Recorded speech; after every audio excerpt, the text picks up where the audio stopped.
जय जगत गुरु, जय भारत। भारत देश के आप मेरे सभी भाई बहनों बुजुर्गों को मेरा प्यार भरा राम राम नमस्कार। भाई और बहनों, मैं पवन दास और आज हम बात करेंगे श्री भागवत सुधा सागर पे। आप देख रहे होंगे पीछे स्क्रीन पे श्री भागवत सुधा सागर। एक अनमोल कथा आज आपको सुनाई जाएगी। आपने आज से पहले वो कथा, ये जितने भी तथाकथित धर्मगुरु हैं, भागवत की कथा कहने वाले हैं, शंकराचार्य हैं, महामंडलेश्वर हैं, संत और महंत हैं, अपने नाम से पहले 1008 की उपाधि धारण किए हुए हैं, इन्होंने आपको नहीं सुनाई। ये केवल आपको मीठी मीठी बातें बता के, मीठी मीठी कथा और कहानियां सुना के केवल अपनी दान पेटियों तक सीमित हैं। आज इन कथाकारों ने केवल धर्म को धंधा बना लिया है। इन कथाकारों को, इन धर्मगुरुओं को, शंकराचार्यों को, मंडलेश्वरों को, आप और हम भाई बहनों के आत्म कल्याण की कोई फिक्र नहीं है। इन्हें कोई फिक्र नहीं है कि मरने के बाद हम या हमारे पूर्वज भूत बने, प्रेत बने या लक 84 में गधे, कुत्ते और सूअर बने। इनको फिक्र केवल एक बात की है कि दान दक्षिणा आ रही है या नहीं आ रही है। कारण क्या है? ये स्वयं हमारे धर्मशास्त्रों से अपरिचित हैं। आपको ये जितने भी बड़े बड़े पंडाल लगा के, बड़ी बड़ी स्टेज पे डेकोरेशन करके, लाखों की चेयर पे बैठ के और मीठी मीठी आवाज में जो ये कथाकार दिखाई पड़ते हैं, ये स्वयं अपने ही धर्म ग्रंथों में लिखी हुई सच्चाई से अपरिचित हैं। और आज ये सच्चाई जो आप और हम सभी देशवासियों को जानना पहचानना बेहद जरूरी है। हमारे को ये मानव शरीर उस परमपिता परमेश्वर ने केवल भक्ति के लिए दिया है, भक्ति के लिए, आत्मा का मोक्ष करवाने के लिए। बाकी कार्य तो पशु और पक्षी भी करते हैं।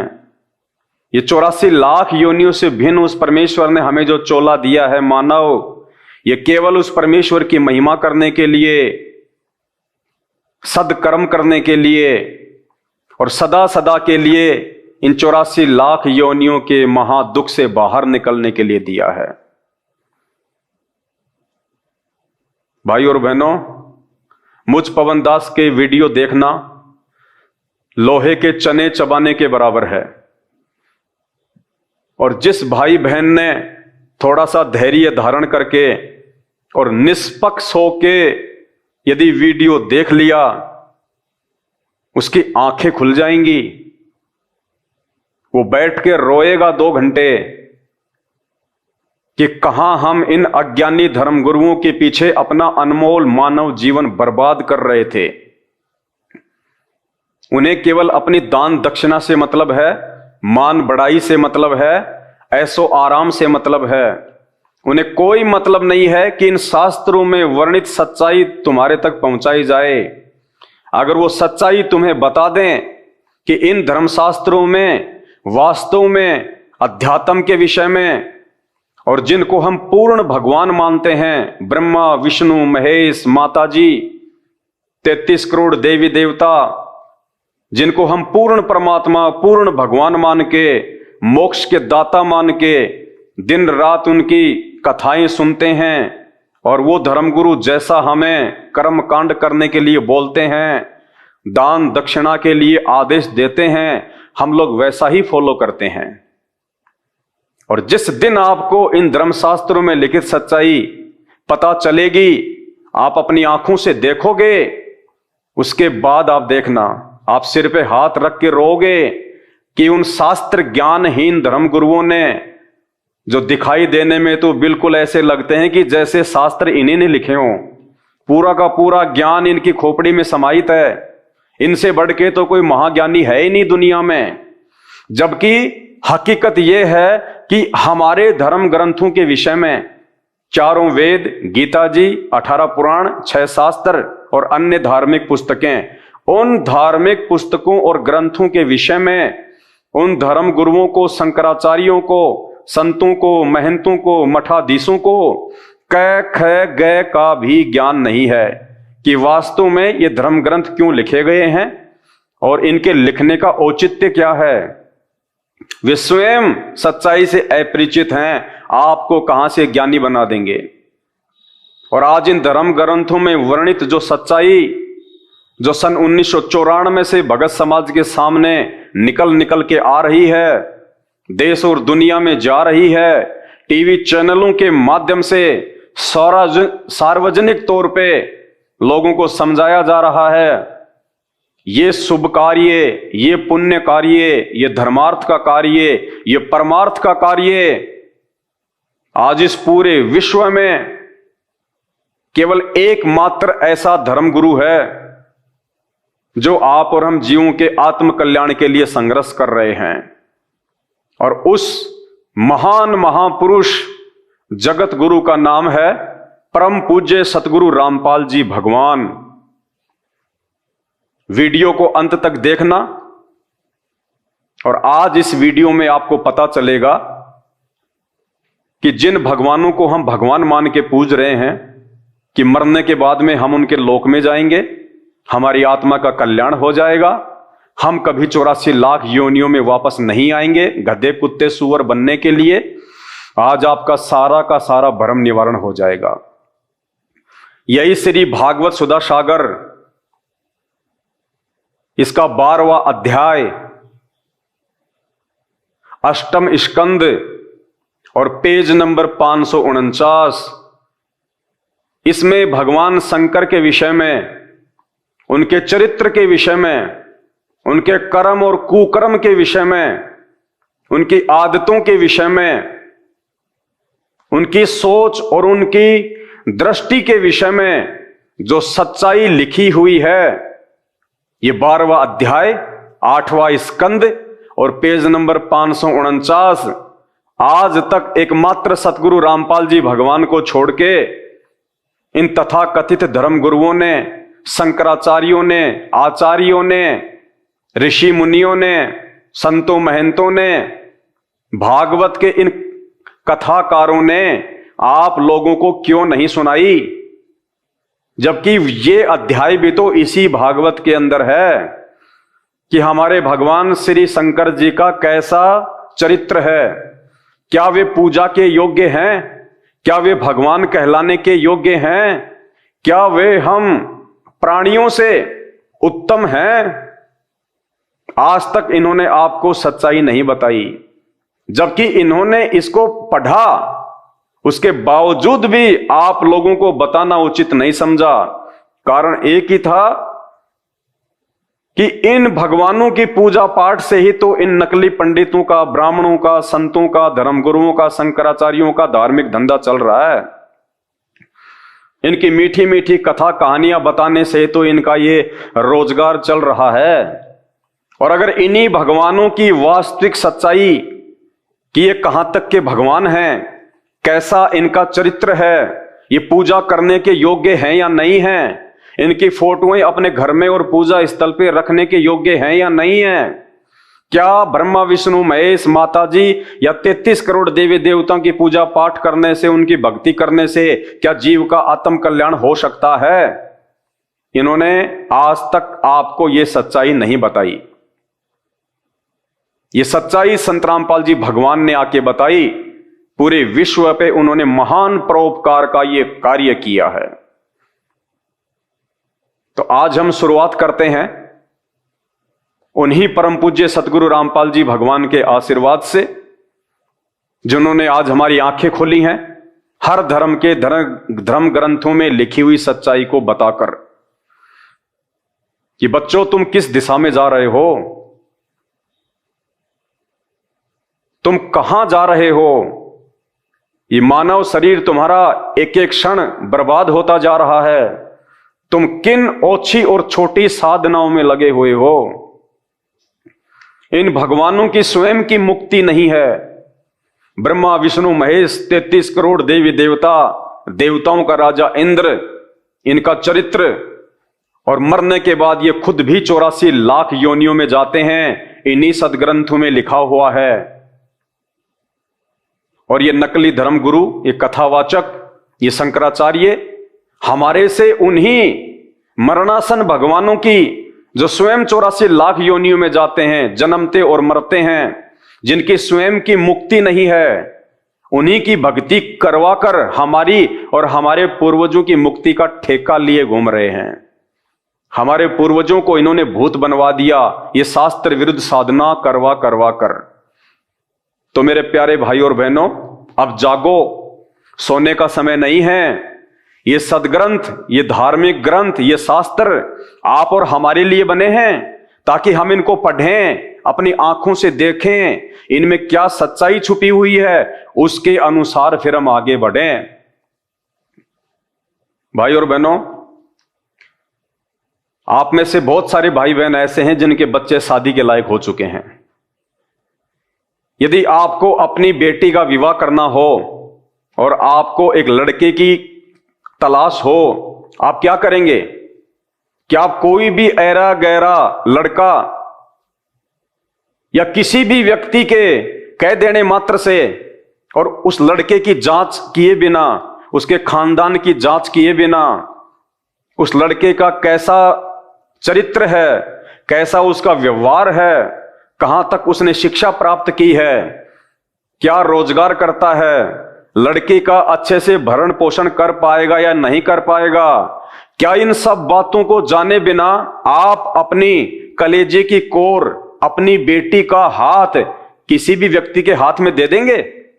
आप कहेंगे जी ये तो संभव ही नहीं है, मेरी बेटी के भविष्य का सवाल है, मैं तो अच्छे से ऊपर से लेके नीचे तक पूरी जानकारी करूंगा। पहले लड़का कैसा है, शराब वराब तो नहीं पीता है, मांस तो नहीं खाता है, उसकी संगति क्या है, उसकी शिक्षा क्या है, रोजगार क्या है, यहां तक कि उसके माता पिता का भी हम लोग पूरा चरित्र छान मारते हैं कि इसकी पीढ़ी में कहीं कोई दाग तो नहीं है। उसके बाद हम उस घर में अपनी लड़की को देते हैं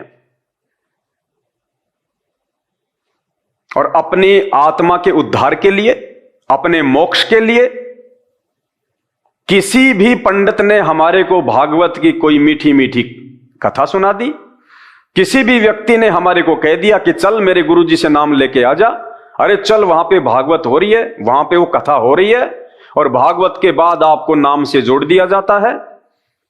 लेकिन आपने कभी भी विचार नहीं किया कि इस पंडित जी ने हमें जो कथा सुनाई है, कौन से शास्त्र से सुनाई है, क्या यह कथा वास्तव में सही है? क्या जैसा पंडित जी बोल रहे हैं क्या वैसा ही है? क्या ये भगवान इतने शक्तिशाली हैं जैसा इन भगवानों का पंडित जी के द्वारा गुणगान किया जा रहा है? क्या ये भगवान स्वयं जन्म और मरण के चक्कर से बाहर हैं? क्या ये भगवान मेरा मोक्ष करने में सर्वशक्तिमान है? आपने घर पे आके फिर इन शास्त्रों को खोल के देखना चाहिए, और यदि आपके समझ में नहीं आवे तो किसी समझदार से दिखवाना चाहिए।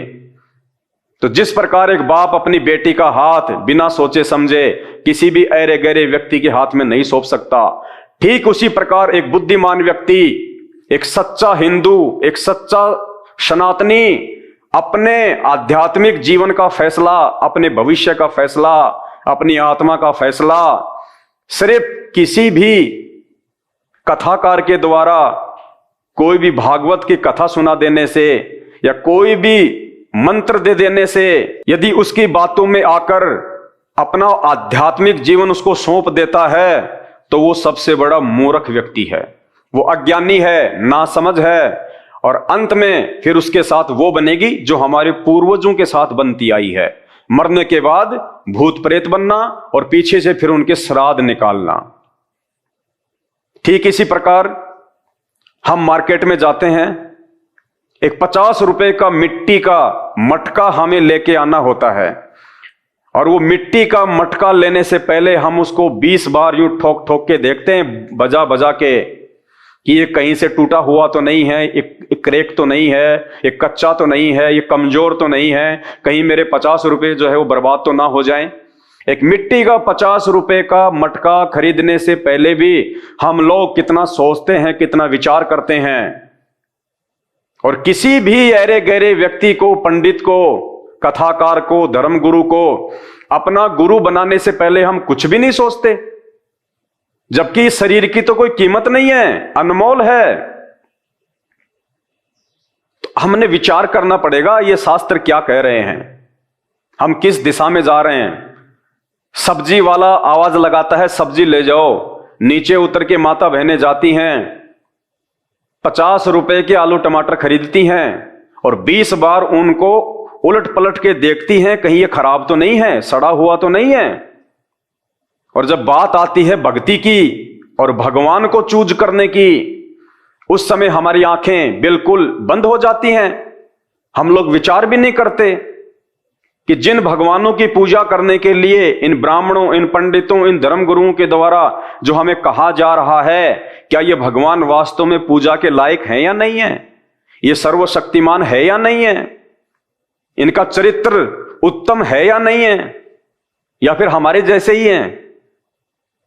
तो आज हम शुरू करेंगे परमपिता परमेश्वर जी के आशीर्वाद से, क्योंकि मैं पहले भी अपने वीडियो में स्पष्ट करता हुआ आया हूं। आज एक बार फिर से मैं आप सभी भाई बहनों को कहना चाहूंगा, मैं कोई संत नहीं हूं, मैं कोई महात्मा नहीं हूं, ना मैं कोई मठाधीश हूं, ना मेरा कोई आश्रम है, ना मैं कोई शंकराचार्य हूं, और ना मुझे कोई आश्रम खोलना है, ना मुझे कोई गुरु और संत की पदवी प्राप्त करनी है। मैं तो एक सामान्य सा व्यक्ति हूं, एक भगत हूं। और मेरे पूज्य गुरुदेव सतगुरु रामपाल जी भगवान ने जो सच्चाई इन शास्त्रों की देश और दुनिया को दिखाई है, भाई बात मेरे समझ में आ गई। मैंने अपनी आंखों से फिर इन धर्म ग्रंथों को खरीद के और देखा है कि जहां जहां संत रामपाल जी पढ़ा रहे हैं, दिखा रहे हैं, क्या वास्तव में वैसा ही लिखा हुआ है, और मैंने वैसा का वैसा पाया। तो मेरी आंखें खुल गई और मैंने उनकी सत्य साधना स्वीकार कर ली। अपना आध्यात्मिक जीवन मैंने उनके श्री चरण कमल में सौंप दिया। मेरे मोक्ष में कहीं कोई संशय नहीं रहा, क्योंकि वे पूर्ण गुरु हैं और पूर्ण आध्यात्मिक ज्ञान है उनके पास में। और वर्तमान में इस पूरी पृथ्वी पे यदि कोई कथा करने का अधिकारी है, यदि कोई मंत्र दान करने का अधिकारी है, यदि कोई जगत गुरु या धर्म गुरु कहलाने का अधिकारी है, एकमात्र पूरे विश्व में, हिंदुस्तान में नहीं, पूरे विश्व में केवल परम पूज्य सतगुरु रामपाल जी भगवान हैं। इस बात का निर्णय आप उस समय करेंगे जब आप उनके द्वारा किए गए सत्संगों को सुनना प्रारंभ करेंगे। और मेरी विनती है हाथ जोड़ के आप सभी भाई बहनों से, जब तक आपको सृष्टि रचना के विषय में पूरी जानकारी नहीं होगी कि ये सृष्टि, ये ब्रह्मांड कैसे रचे गए हैं, ब्रह्मा विष्णु महेश के माता पिता कौन है, ब्रह्मा विष्णु महेश को जन्म देने वाले कौन हैं, इनकी माँ का नाम क्या है, इनके पिताजी कौन हैं, ब्रह्मा विष्णु महेश कहां तक के भगवान है, कहां तक इनकी शक्ति है, क्या ये स्वयं जन्म और मरण से बाहर हैं, क्या ये स्वयं गधे कुत्ते सुअर नहीं बनते या बनते हैं। जब तक आपको सृष्टि रचना की पूरी जानकारी नहीं होगी और आप अपनी आंखों से नहीं देख लोगे उस सृष्टि रचना का प्रमाण जो संत रामपाल जी बताते हैं हमारे इन्हीं हिंदू धर्म ग्रंथों से, तब तक आप दुनिया के किसी भी धर्म ग्रंथ को ना तो समझ सकते हैं और ना कभी आप एक अच्छे भगत बन सकते हैं और ना आपकी मुक्ति हो सकती है। तो आज की जो कथा है, जो वीडियो है, इसकी हम शुरुआत करें। उससे पहले हम उस परमपिता परमेश्वर सतगुरु रामपाल जी भगवान के जयकारे के साथ में करेंगे। और आज निश्चित तौर पे आपकी आंखें खुलने वाली हैं। आज श्री भागवत सुधा सागर से भगवान श्री शंकर जी का जो चरित्र है, उनकी जो लीला है, आज उनके विषय में हम इसी श्री भागवत सुधा सागर से पढ़ेंगे, अपनी आंखों से देखेंगे कि जो कटु सच्चाई आज तक हमारे को इन नकली संतों महंतों ने नहीं बताई, कि कहीं जनता भड़क ना जाए, जनता हमसे सवाल ना करने लग जाए, जनता हमारे पंडाल में आना ना छोड़ दे, हमारी दान पेटियों पे ताले ना लग जाएं। इस डर के मारे इन लोगों ने आपको ये यथार्थ सच्चाई इन भगवानों की नहीं बताई। और इन भगवानों की पूजा करवा करवा के इन्हीं को सर्वशक्तिमान, महेश्वर, सर्वेश्वर, राजेश्वर, पता नहीं क्या क्या इनको उपाधियां दे दी गई, जिन उपाधियों के ये लायक नहीं हैं। तो वीडियो की हम शुरुआत करें उससे पहले हम गुरुदेव भगवान का जयकारा करेंगे। परमपिता परमात्मा, सारी सृष्टि के रचनहार, कुल मालिक, असंख्य ब्रह्मांडों के स्वामी, जगत गुरु, तीनों लोकों में प्रवेश करके सबका पालन पोषण करने वाले, राजाधिराज, आत्माधार, नाथों के नाथ, देवों के देव महादेव, सर्वेश्वर, महेश्वर, मृत्युंजय, अजरो अमर, आदि अनादि, सनातनी प्रभु, जगत पिता जगदीश्वर, श्री श्री 1008 की उपाधि के वास्तविक अधिकारी, अकाल मूरत, शब्द स्वरूपी राम, प्रथम पूज्य आदि गणेश, परम पूज्य, परम धनी, परम दयालु, परम संत, परम पुरुष, हक्का कबीर, सत्य कबीर, अल्लाहु अकबर, खुदा, राजेश्वर प्रभु, संत शिरोमणि सतगुरु रामपाल जी भगवान के चरण कमल में मुझ पवन दास का अनंत कोटि दंडवत प्रणाम। हे गुरुदेव भगवान, आप ही के आशीर्वाद से, आप ही की दया से हम सभी भाई बहन आप ही के द्वारा इन धर्म ग्रंथों में वर्णित जो सच्चाई बताई गई है हम उसको जानने का प्रयास करेंगे, समझने का प्रयास करेंगे। हे परमेश्वर, आपने आके हम जड़मती जीवों की जो बुद्धि खोली है परमेश्वर, उसके लिए हम आपका अनंत कोटि बार दंडवत धन्यवाद करते हैं। परमेश्वर, यदि आप ना होते, यदि आप इस पृथ्वी पे एक मानव की भांति एक संत का चोला धारण करके स्वयं प्रकट ना होते और हमारे को इन धर्म शास्त्रों से सच्चाई ना दिखाते, तो परमेश्वर नकली धर्म गुरुओं ने, संतों ने, शंकराचार्यों ने, भागवत के कथावाचकों ने हमारे पूर्वजों को उल्टी भक्ति साधना करवा करवा के ब्रह्मा विष्णु महेश देवी 33 करोड़ देवी देवताओं को हुई परमात्मा बता के जो उनको मरने के बाद में भूत बनवा दिया है, आज उनके श्राद्ध निकाले जा रहे हैं। परमेश्वर, आपने उस महा कष्ट से हम सभी भाई बहनों को बचा लिया है। इस महा उपकार के लिए हम आपका अनंत कोटि दंडवत धन्यवाद करते हैं। तो भाई और बहनों, अब हम शुरुआत करते हैं गुरुदेव भगवान के आशीर्वाद से, क्योंकि ये मेरा ज्ञान नहीं है, ना मेरी सातु पीढ़ियों में कोई संत था, ना कोई महात्मा था, ना कोई भगत था, ना किसी ने कथाएं की। मेरे गुरुदेव भगवान ने आके ये सच्चाई बताई है। आप उनके सत्संग यूट्यूब पे जाके सुनिए, सृष्टि रचना संत रामपाल जी भगवान। जब आप यूट्यूब पे जाके लिखेंगे सृष्टि रचना, मैं बार बार सृष्टि रचना का जिक्र क्यों कर रहा हूं, क्योंकि ये मास्टर ऑफ द की है, ये मास्टर ऑफ की है इन सभी सदग्रंथों को समझने की। जिस व्यक्ति को सृष्टि रचना समझ में नहीं आएगी वो कुछ नहीं समझ पाएगा अध्यात्म के विषय में, और जिसको सृष्टि रचना समझ में आ गई, ये वेद शास्त्र, ये कुरान, ये बाइबल, ये पुराण, ये गीता जी, ये भागवत, आप यूं कहोगी कि ये तो मैंने बहुत पहले ही पढ़ रखे हैं, ऐसा महसूस होता है। तो आज गुरुदेव भगवान के द्वारा बताई गई जो कथा है, वास्तविक जो कथा है, आज उसके ऊपर हम चर्चा करेंगे। सभी भाई बहन इसको समझने का प्रयास करें, निष्पक्ष होकर, धैर्य के साथ। देखिए, इन भगवानों के विषय में जिस भी धर्मगुरु को पता चला है, केवल इन शास्त्रों से ही पता चला है। इन शास्त्रों के अलावा किसी को भी इन भगवानों की जानकारी किसी और से नहीं हुई है। इसलिए शास्त्र जो कह रहे हैं वो बिल्कुल सत्य है। इस सत्य को जिसने स्वीकार कर लिया और सच्चे गुरु की शरण में आके जिन्होंने अपनी भक्ति शुरू कर दी, उन्हीं का आत्म कल्याण संभव है। वरना आप देख रहे हो हमारे चारों तरफ गधे, कुत्ते, सुअर, ये 84 लाख योनियां कितना महा कष्ट उठा रही हैं। कौन है ये वही है जो पहले मानव थे, इंसान थे, और जिन्होंने सही भक्ति नहीं करी, जिनको तत्वदर्शी संत नहीं मिला, जिनको सही धर्मगुरु नहीं मिला, और आज उनकी वो दुर्गतियां हो रही हैं उन्हीं लोगों की जो भागवत बैठ के सुना करते थे, जो नकली धर्मगुरुओं को दान किया करते थे, जिनसे नाम उपदेश लेके अपने आत्मा का कल्याण समझ रहे थे कि गुरुजी ने हमारा तो बेड़ा पार कर दिया, गुरुजी ने मरने के बाद में पशु बना के बेड़ा गर्ग कर दिया। तो श्री भागवत सुधा सागर, जिसको सुख सागर भी कहते हैं, गीता प्रेस गोरखपुर से यह प्रकाशित है। सभी हिंदू भाइयों के ये घरों में मिलेगी आपको। जितने भी हमारे धर्मगुरु हैं, कथावाचक हैं, उनके पंडाल में, उनकी स्टेज पे मिलेगी आपको। और देखिए, इस श्री भागवत सुधा सागर की जो कहानी है, जो वृतांत है, जो कथा है, ये सारा का सारा जो वृतांत है, ये श्री सुखदेव ऋषि जी और राजा परीक्षित के बीच में है।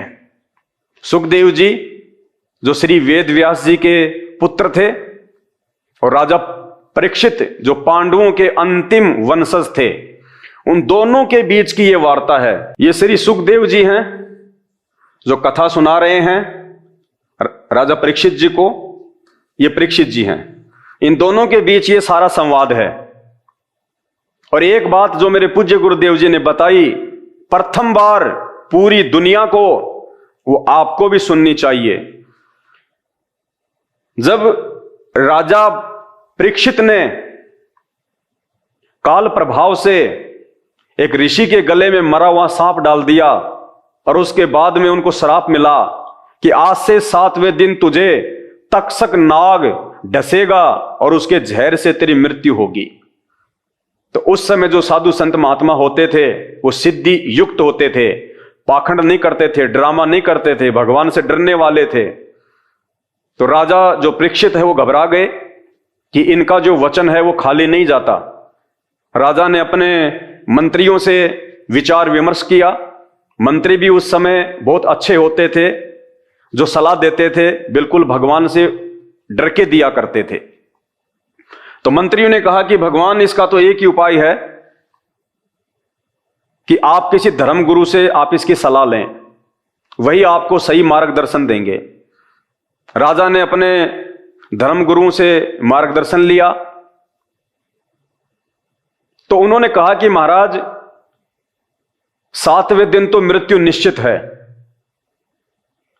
लेकिन अगर आपको श्री भागवत सुधा सागर की कथा सुनाई जाए, श्री कृष्ण भगवान की, श्री विष्णु भगवान की लीलाएं अगर आपको सुनाई जाएं, तो आपका ध्यान इन सांसारिक मोह ममता से, इस मृत्यु के भय से, इस राजपाट से हटके और बैकुंठ में लग जाएगा, स्वर्ग में लग जाएगा।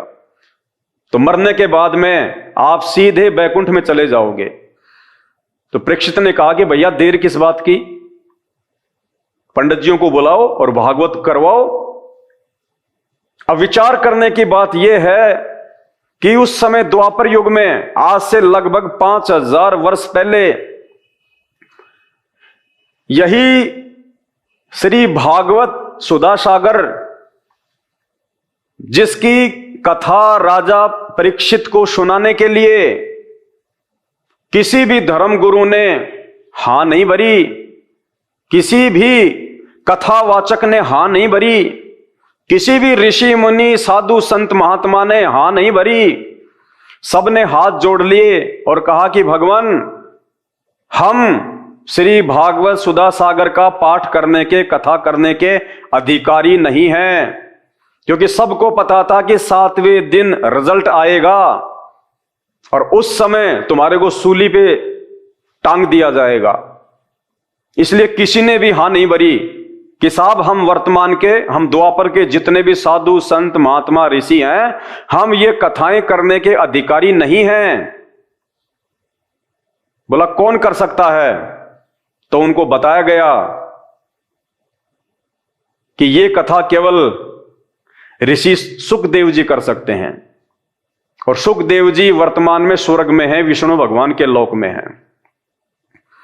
सुखदेव ऋषि को राजा परीक्षित के धर्म के आधार पे, उनके पुण्य के आधार पे, वहां से इस पृथ्वी लोक पे नीचे बुलवाया गया, और श्री सुखदेव जी ने स्वर्ग से आके राजा परीक्षित को 7 दिन तक भागवत की कथा सुनाई, और 7वें दिन इनको तक्षक नाग ने डसा, इनकी मृत्यु हुई, और सुखदेव जी राजा परीक्षित की आत्मा को अपने साथ में बैकुंठ लेके गए। और जब तक इस राजा परीक्षित के अच्छे पुण्य और धार्मिक जो कार्य इसने जो भी किए थे, दान पुण्य, जब तक वो धन है इसके पास में, भक्ति धन, तब तक ये स्वर्ग में रह पाएगा। उसके बाद इसको वापस नीचे पृथ्वी पे पटका जाएगा 84 लाख योनियों में, गधा, कुत्ता, सुअर, मक्खी, कीट, पतंग बनाने के लिए। स्वर्ग की मुक्ति केवल यहीं तक की मुक्ति है। जब तक आप इस पृथ्वी लोक पे रह के भक्ति करोगे, जब तक आपके पास दान पुण्य का जो धन इकट्ठा है, जो भक्ति धन इकट्ठा है, जब तक आप ऊपर के लोकों में रह सकते हो, फिर आपको नीचे पटका जाएगा। पूर्ण मुक्ति नहीं है, पूर्ण मोक्ष नहीं है। ना ही तो सुखदेव जी का पूर्ण मोक्ष है, ना ही राजा परीक्षित का पूर्ण मोक्ष है। ये सारी सच्चाई हमारे इन्हीं धर्म ग्रंथों में लिखी हुई है। आपको केवल संत रामपाल जी के सत्संग सुनने की आवश्यकता है।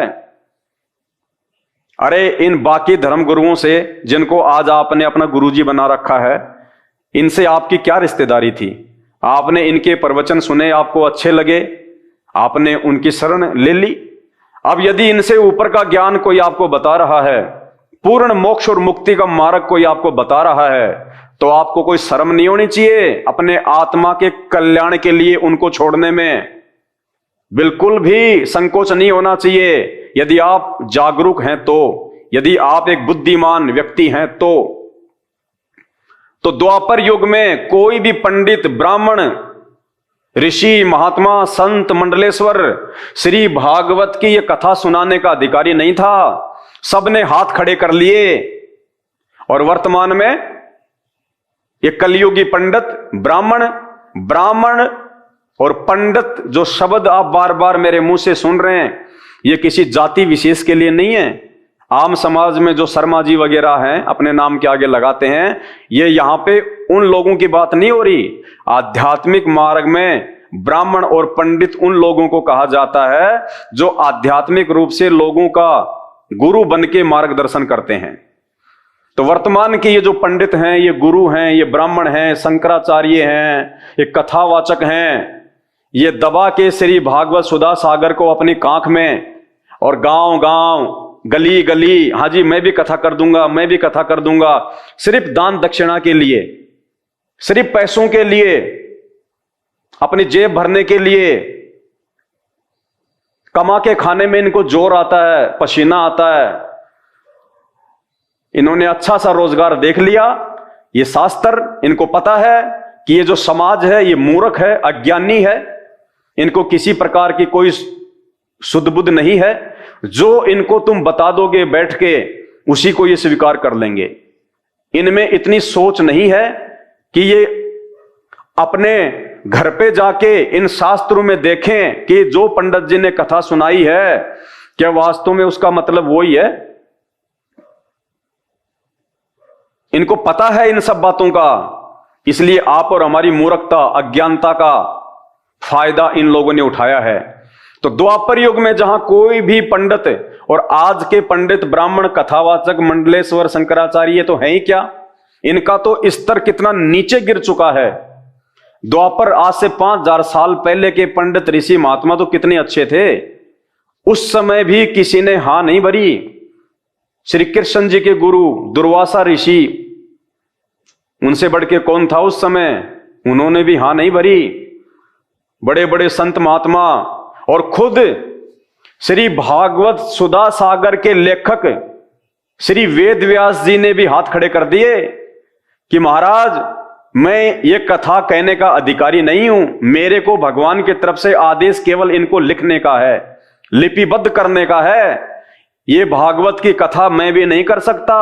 जिसने भागवत लिखी वो भी भागवत की कथा करने के अधिकारी नहीं थे, उन्होंने हां नहीं भरी। तो ये वर्तमान के छोटे मोटे संत, महंत, पंडित, ब्राह्मण, कथावाचक, शंकराचार्य, इनकी तो औकात ही क्या है जो ये भागवत को हाथ भी लगाएं। लेकिन इनको खुद को 84 लाख योनियों में जाना है, इनको खुद को गधा, कुत्ता और सुअर बनना है, और मरने के बाद इन लोगों ने हमारी भी दुर्गतियां करवानी है। तो भाइयों और बहनों, ये काल का, शैतान का, ये काल कौन है, शैतान कौन है, जब आप YouTube पे जाके लिखेंगे सृष्टि रचना संत रामपाल जी भगवान, आपको पता चलेगा ये ब्रह्मा विष्णु महेश के पिताजी हैं, जिसका काल कहते हैं, जिसको शैतान, मुसलमान धर्म में जिसको शैतान कहते हैं, हम हिंदू जिसको काल कहते हैं। आपको पता चलेगा इसने हमारे को बांध रखा यहां पे, इन नकली पंडितों के माध्यम से, इन आधे अधूरे भगवानों के माध्यम से, ब्रह्मा विष्णु महेश और देवी देवताओं की भक्ति में लगा के, जबकि ये सब जन्म और मरण में हैं। तो सुखदेव ऋषि को बुलाया गया बैकुंठ से कथा करने के लिए भागवत की। तो आप खुद विचार करो कि वर्तमान में कौन अधिकारी होगा भागवत करने का? सिर्फ संत रामपाल जी। ये पूर्ण परमात्मा हैं, पूर्ण परमेश्वर हैं, पूर्ण गुरु हैं, पूर्ण संत हैं। इनके अलावा इन शास्त्रों को कोई हाथ भी लगाने का अधिकारी नहीं है कथा के रूप में। और अब आगे जब हम इसमें बढ़ेंगे भाई और बहनों, आपको पता चलेगा जिस ब्रह्मा विष्णु महेश को हम पूर्ण परमात्मा मान के, पूर्ण भगवान मान के, देखो भगवान तो हैं ये, क्योंकि तीन लोक की जो सृष्टि है उसका कुछ हद तक ये संचालन कर रहे हैं अपनी माता दुर्गा के आदेश से। लेकिन ये समर्थ नहीं है, ये पूर्ण परमात्मा नहीं है, ये जन्म और मरण के इस महाचक्र से बाहर नहीं है। तो इनकी भक्ति से हमारा जन्म मरण कैसे कटेगा? और इनकी जब हम पूजा करेंगे तो इनके गुण हमारे अंदर आएंगे। देखो जिसकी भी हम पूजा करेंगे तो उसके जो गुण हैं, उसका जो वो चरित्र है, वैसे ही हम बन जाएंगे जिसको हम फॉलो करेंगे। तो आज एक छोटी सी झलक श्री भागवत सुधा सागर 12वां अध्याय 8वां स्कंद पेज नंबर 549। आप देखिएगा भगवान शंकर के विषय में इस पवित्र ग्रंथ में क्या लिखा हुआ है, और उसके बाद आप खुद निर्णय करना, क्या ऐसे चरित्र वाला पूर्ण भगवान हो सकता है, पूर्ण परमात्मा हो सकता है? जो कर्म इन्होंने किया, क्या आप वो कर सकते हैं? आज शर्म आ जाएगी आपको, शर्म।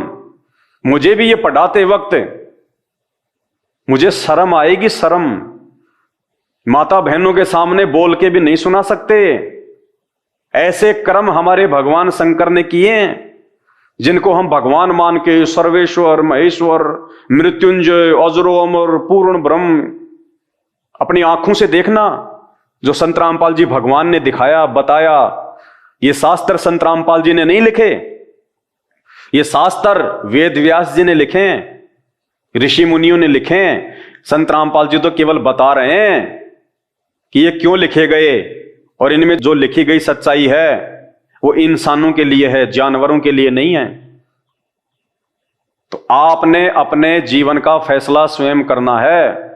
इन नकली धर्म गुरुओं के चक्कर में पड़ के मरने के बाद में 84 लाख योनियों में जाना है, भूत और प्रेत बनना है, या संत रामपाल जी की शरण ग्रहण करके अपनी पूर्ण मुक्ति करवानी है। गीता प्रेस गोरखपुर से यह प्रकाशित है, और ये उनके फोन नंबर हैं, उनकी ईमेल आईडी है। क्योंकि ये ना तो मुझ पवन दास ने लिखा है, ना मेरे पूज्य गुरुदेव भगवान संत रामपाल जी ने लिखा है, ये गीता प्रेस गोरखपुर वालों ने छापा है, वेद व्यास जी ने लिखा है, और इन पंडितों ने आपको सुनाया है, आपको पढ़ाया है। लेकिन जो सच्चाई इन्होंने नहीं बताई, जो सच्चाई इन्होंने छुपा दी, वो मेरे गुरुदेव भगवान ने आके बताई है। और मेरे गुरुदेव भगवान के बताने के बाद अब मैं आप सभी भाई बहनों को उन्हीं के आशीर्वाद से दिखाने जा रहा हूं। आपकी आंखों के सामने आप स्वयं देखेंगे, आप पढ़ेंगे। झूठ की, मिलावट की कहीं कोई शंका नहीं है। हाथ कंगन को आरसी क्या, पढ़े लिखे को फारसी क्या।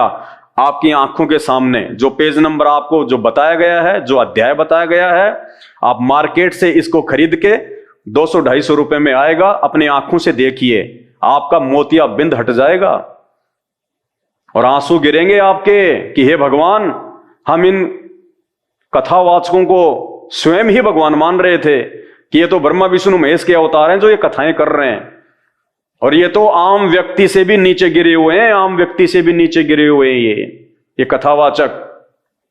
इनको तो जरा भी ज्ञान नहीं है, जरा सा भी, जब आप ये देखेंगे अपनी आंखों से।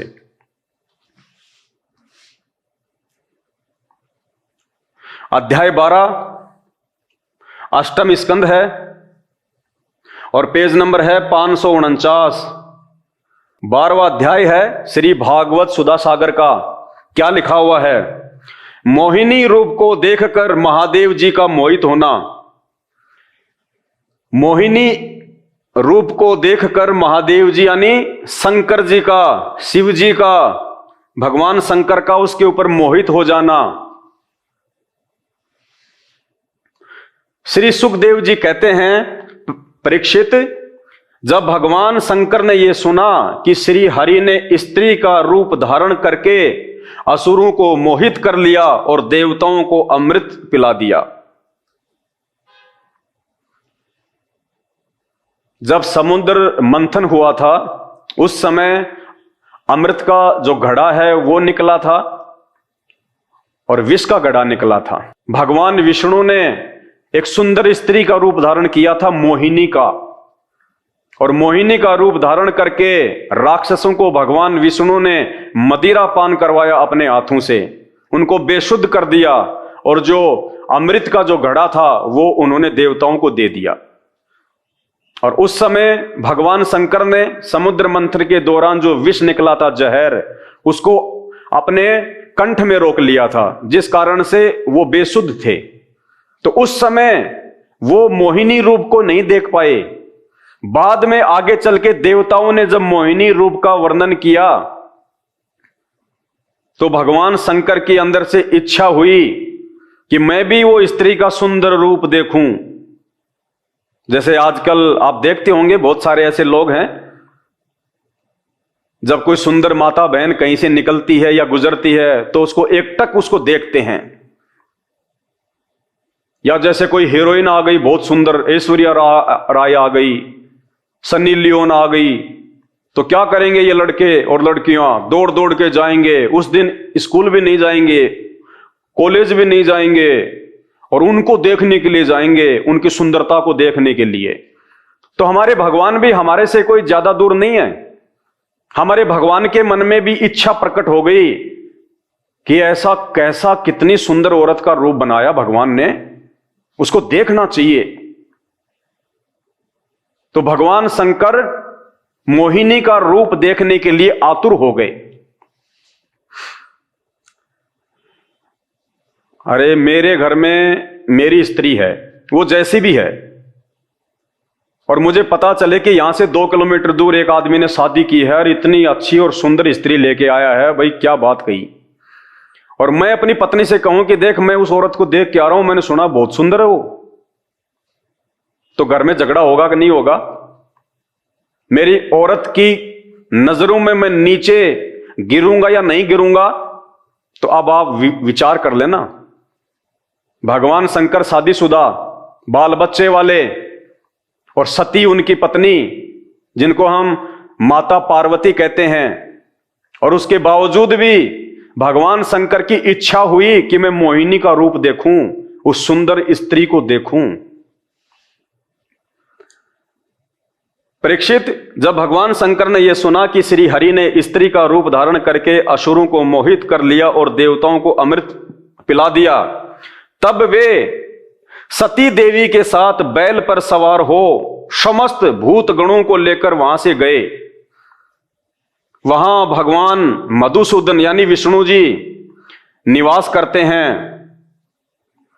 भगवान श्री हरि ने बड़े प्यार से गौरी शंकर भगवान का स्वागत सत्कार किया। वे भी सुख से बैठकर भगवान का सम्मान करके मुस्कुराते हुए बोले। श्री महादेव जी ने कहा, यानी शंकर जी ने विष्णु भगवान को कहा, मोहिनी रूप को देखने के लिए, समस्त देवों के आराध्य आप विश्वव्यापी जगदीश्वर एवं जगत स्वरूप हैं। समस्त चराचर पदार्थों के मूल कारण ईश्वर और आत्मा भी आप ही हैं। इस जगत के आदि अंत और मध्य आपसे ही होते हैं, परंतु आप आदि मध्य और अनंत से रहित हैं। यानी पहले इन्होंने विष्णु भगवान की जम के इन्होंने बड़ाई करी ताकि वो मुझे मोहिनी रूप दिखा दे।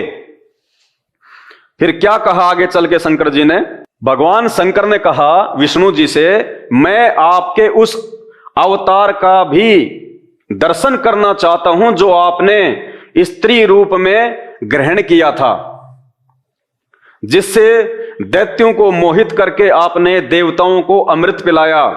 स्वामिन, यानी हे भगवान, उसी को देखने के लिए हम सब आए हैं। हमारे मन में उसके दर्शन का बड़ा कौतूहल है। हे भगवान, मुझे बड़ी जल्दी हो रही है वो मोहिनी स्त्री वाला सुंदर रूप देखने की। सुखदेव जी कहते हैं, जब भगवान शंकर ने विष्णु भगवान से यह प्रार्थना की, तब वे गंभीर भाव से हंसकर शंकर जी से बोले।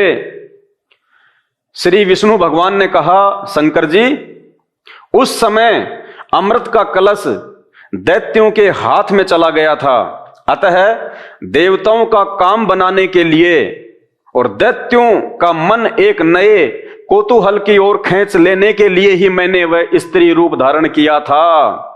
देव शिरोमणे, भगवान शंकर तो उसको देव शिरोमणे कह रहे हैं कि तू भगवान है, परमात्मा है, जगदीश्वर है। जो विष्णु जी हैं वो शंकर जी को कह रहे हैं देव शिरोमणे, यानी देवताओं में सर्वश्रेष्ठ। इनका पता ही नहीं चल रहा आपस में कौन महादेव है, सबसे बड़ा देव कौन है। वो उसको महादेव कह रहा है, वो उसको महादेव कह रहा है। विचार करना इन बातों पे, लिखा हुआ ये। आप उसे देखना चाहते हैं, इसलिए मैं आपको वह रूप दिखाऊंगा। विष्णु जी बोले, शंकर जी, अब आप इतनी दूर से चल के आए हो माता जी के साथ में, अपने भूतों के साथ में, गणों के साथ में, आपको मैं वो रूप जरूर दिखाऊंगा। वह रूप तो कामी पुरुषों का ही आदरणीय है। पुण्यात्माओं, ध्यान से देखना मेरे भाई और बहनों, जागो इन शास्त्रों को पढ़ के। भगवान विष्णु ने शंकर जी से क्या कहा कि शंकर भगवान, जो रूप मैंने मोहिनी का बनाया था वह रूप तो कामी पुरुषों का ही आदरणीय है। यानी भगवान आप क्या करोगे वो रूप देख के? जो रूप मैंने जो बनाया था उन असुरों को पागल बनाने के लिए, मूर्ख बनाने के लिए, उनको काम वासना के माध्यम से उनको फंसाने के लिए, कहते हैं वो तो कामी पुरुषों का रूप है। यानी वो रूप तो गंदे व्यक्तियों के लिए है, कुचरित्र व्यक्तियों के लिए है, मवालियों के लिए है, बुद्धिहीन लोगों के लिए है, जो काम वासना में अंदर ही अंदर जो मरते रहते हैं उनके लिए है भगवान। फिर भी शंकर भगवान नहीं माने और कहा कि नहीं देखूंगा। पुण्यात्मा विचार करना, यह चरित्र दिखाया जा रहा है भगवान शंकर का, छुपा हुआ नहीं है, आपकी आंखों के सामने है। ये सदग्रंथ झूठ नहीं बोल रहे। विष्णु भगवान स्वयं कह रहे हैं कि वह रूप तो कामी पुरुषों का आदरणीय है। कामी पुरुष कौन होता है? जो किसी भी औरत को देख के अपना आपा खो दे, जो कोई भी उल्टा सीधा काम कर बैठे उसके साथ में, जो विषय वासनाओं का दास हो, उसको कहते हैं कामी पुरुष। लेकिन शंकर भगवान ने वो कामी पुरुष बनना भी स्वीकार कर लिया उस रूप को देखने के लिए। इतना सा भी विचार नहीं किया उन्होंने कि विष्णु जी क्या बोल रहे हैं। देखिए आगे, वह रूप तो कामी पुरुषों का ही आदरणीय है, क्योंकि वह काम भाव को उत्तेजित करने वाला है। भगवान विष्णु ने कहा कि शंकर जी, वो जो रूप मैंने बनाया था ना, वो तो मन में वासना पैदा करने का है, गंदी सोच और गंदी प्रवृत्ति को जो है वो पैदा करने वाला है, मन को बिगाड़ने वाला है। भगवान शंकर ने वो भी स्वीकार कर लिया कि आज मेरे को मेरा मन ही बिगाड़ना है। सुखदेव जी कहते हैं, इस तरह कहते कहते भगवान विष्णु वहीं अंतर ध्यान हो गए। अब भगवान विष्णु ने देखा कि ये मानने वाले तो है नहीं है, हठ योगी हैं, इन्होंने जो जिद कर ली वो तो पक्की है। तो ये कह के भगवान विष्णु अंतर ध्यान होकर अपने महल के अंदर चले गए और महल के अंदर जाके फिर उन्होंने मोहिनी का रूप धारण किया और बाहर प्रकट हो गए एक बाग में। इस तरह कहते कहते विष्णु भगवान वहीं अंतर ध्यान हो गए और भगवान शंकर सती के साथ चारों ओर दृष्टि दौड़ाते हुए वहीं बैठे रहे। अपनी पत्नी सती के साथ में भगवान शंकर वहीं बैठे रहे कि आज तो देख के जाना है। इतने में ही उन्होंने देखा, इतने में शंकर भगवान ने क्या देखा? इतने में ही उन्होंने देखा कि सामने एक बड़ा सुंदर उपवन है उसमें भांति भांति के वृक्ष लगे हैं और जो रंग बिरंगे फूल और लाल लाल कोपलों से भरे पूरे हैं। उन्होंने यह भी देखा कि उस पर उपवन में एक सुंदर स्त्री गेंद उछाल उछाल कर खेल रही है। भगवान शंकर ने क्या देखा कि सामने एक बहुत बड़ा बाग था, तरह तरह के फूल थे, फल थे सुंदर, और फिर उन्होंने क्या देखा कि एक सुंदर स्त्री गेंद को हाथ में लेके उछाल उछाल के खेल रही है। कौन थी वो सुंदर स्त्री? वो भगवान विष्णु ने मोहिनी का रूप धारण किया था। अब देखना आगे। उन्होंने यह भी देखा कि उस उपवन में एक सुंदर स्त्री गेंद उछाल उछाल कर खेल रही है। वह बड़ी ही सुंदर साड़ी पहने हुए हैं और उसकी कमर में करदनी की लड़ियां लटक रही हैं। गेंद के उछालने और लपक कर पकड़ने से उसके स्तन और उन पर पड़े हुए हार हिल रहे हैं, ऐसा जान पड़ता था। पुण्यात्माओं, लिखने वाले को भी शर्म नहीं आई, लेकिन क्या करे बेचारा, आदेश भगवान का, लिखना उसकी मजबूरी। ये शब्द लिखे नहीं जाने चाहिए कि जब वो मोहिनी रूप में भगवान विष्णु सुंदर स्त्री गेंद को हाथ में लेके उछाल उछाल कर खेल रही थी, तो उसके उछलने के कारण उसके जो स्तन थे वो भी उछल रहे थे। बताओ, ये बातें इन शास्त्रों में लिखने की है क्या? हमारे घर में हमारी माता बहनें अपने बच्चों को खिलाती है, उनके साथ में वो क्रिकेट खेलती है, स्तन तो उनके भी हैं, और वो तो एक स्वाभाविक सी बात है, स्तन तो उनके भी उछलेंगे। तो क्या उसका प्रचार किया जाना चाहिए क्या कि जब मेरी मां मुझे खिला रही थी तो उसके स्तन ऐसे उछल रहे थे? पुण्यात्माओं, विचार कर लेना, अगर अपना मानव जीवन सफल करना है तो धरती पे आज भगवान आया हुआ स्वयं। राम और श्री कृष्ण जी भी इंसान बन के आए थे, जानवर बन के नहीं आए थे। आज भी भगवान आएगा तो इंसान बन के आएगा, और इंसान रूप में संत रामपाल जी धरती पे प्रकट हैं। इन भगवानों के भगवान ये ब्रह्मा विष्णु महेश तो उनके नाखून के बराबर भी नहीं है, उनकी पावर, उनकी समर्थता के आगे। यह आपको उस समय पता चलेगा जब आप अपने धर्म ग्रंथों को अपनी आंखों से देखोगे। इन भगवानों की 33 करोड़ देवी देवताओं की आपको जब ये पावर का पता चलेगा, समर्थता का पता चलेगा, इनकी लीलाओं का, इनके चरित्र और इनके कुचरित्र का आपको मालूम चलेगा, फिर संत रामपाल जी के सत्संग आपको समझ में आएंगे। यूट्यूब पे जाके सर्च कर लेना, सृष्टि रचना संत रामपाल जी भगवान, वरना गधा कुत्ता सुअर बनने से अगले जन्म में नहीं बच पाओगे। ये कटु सत्य है। क्या कह रहे हैं वेदव्यास जी? गेंद के उछालने और लपक कर पकड़ने से उनके स्तन और उन पर पड़े हुए हार हिल रहे हैं, ऐसा जान पड़ता था।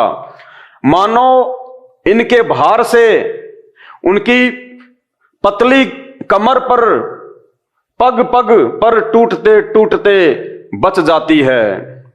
स्तनों के भार से उनकी कमर टूटती टूटती बच रही है। ये लिखने की बातें हैं, लेकिन आप और हमारी आंखें खोलने के लिए ये उस पूर्ण परमात्मा जो ब्रह्मा विष्णु महेश से ऊपर है, उस पूर्ण परमात्मा की ये बहुत बड़ी मेहर है, जिन्होंने वेद व्यास को ये बुद्धि देके और ये सदग्रंथ लिखवा दिए, ताकि आज हम इनको पढ़ें और इनको पढ़ने के बाद में हमारे को, जिनको हम भगवान मान के पूज रहे हैं, हमारे को उनके चरित्र का पता चले कि वो पूजा के योग्य हैं या नहीं हैं, वो भगवान कहलाने के योग्य हैं या नहीं हैं। वह अपने लाल लाल पल्लवों के समान सुकुमार चरणों से बड़ी कला के साथ ठुमक ठुमक कर चल रही थी। उछलता हुआ गेंद जब इधर उधर छलक जाता था, तब वह लपक कर उसे रोक लेती थी। इससे उसकी बड़ी बड़ी चंचल आंखें कुछ उदग्न सी हो रही थी। उसके कपोलों पर कानों के कुंडलों की आभा जगमगा रही थी और घुंघराली काली काली अलके उन पर लटक जाती थी, जिससे मुख और भी उल्सित हो उठता था।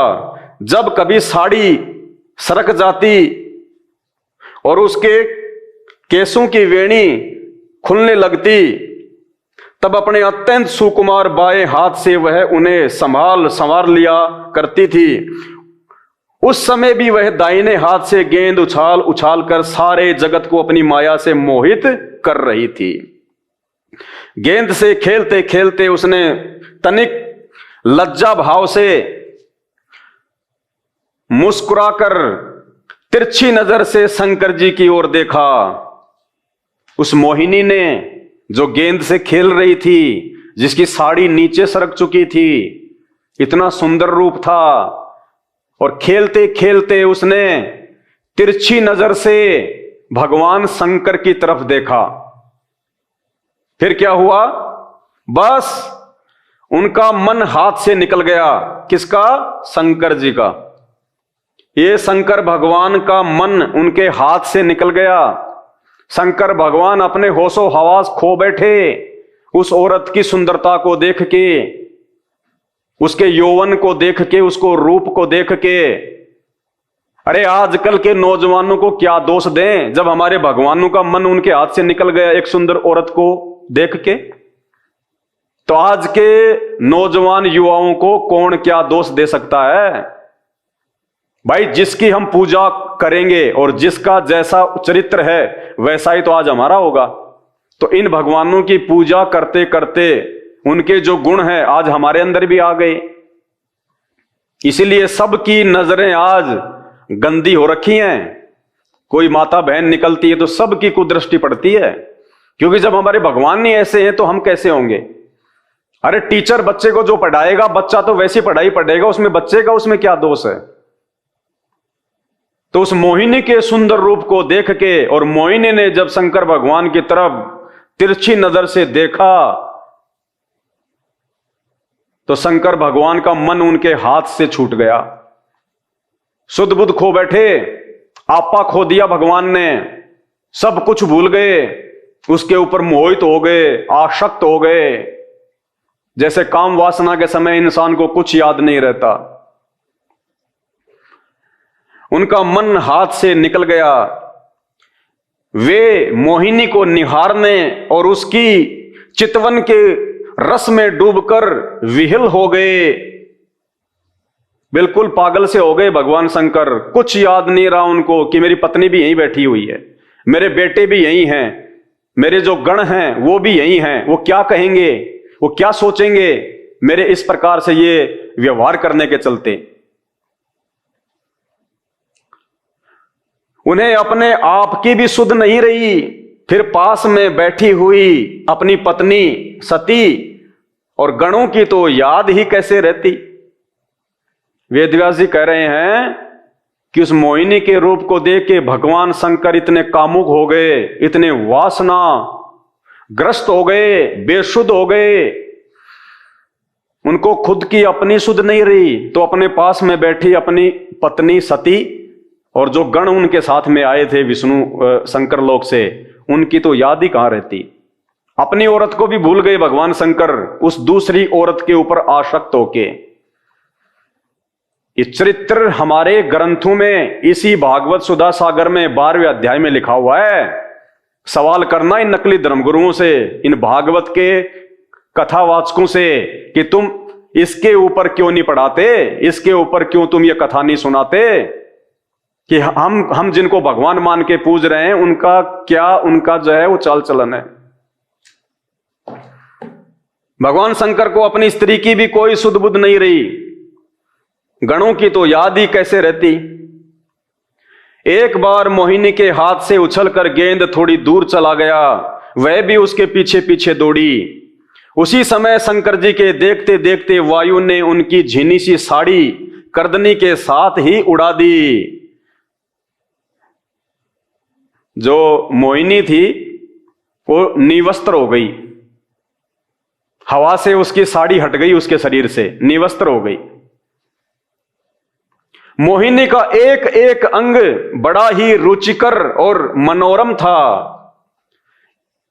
लिखने वाले को भी शर्म नहीं आ रही कि मैं क्या लिख रहा हूं। कहते हैं उस सुंदर स्त्री का एक एक अंग बड़ा ही रुचिकर और मनोरम था।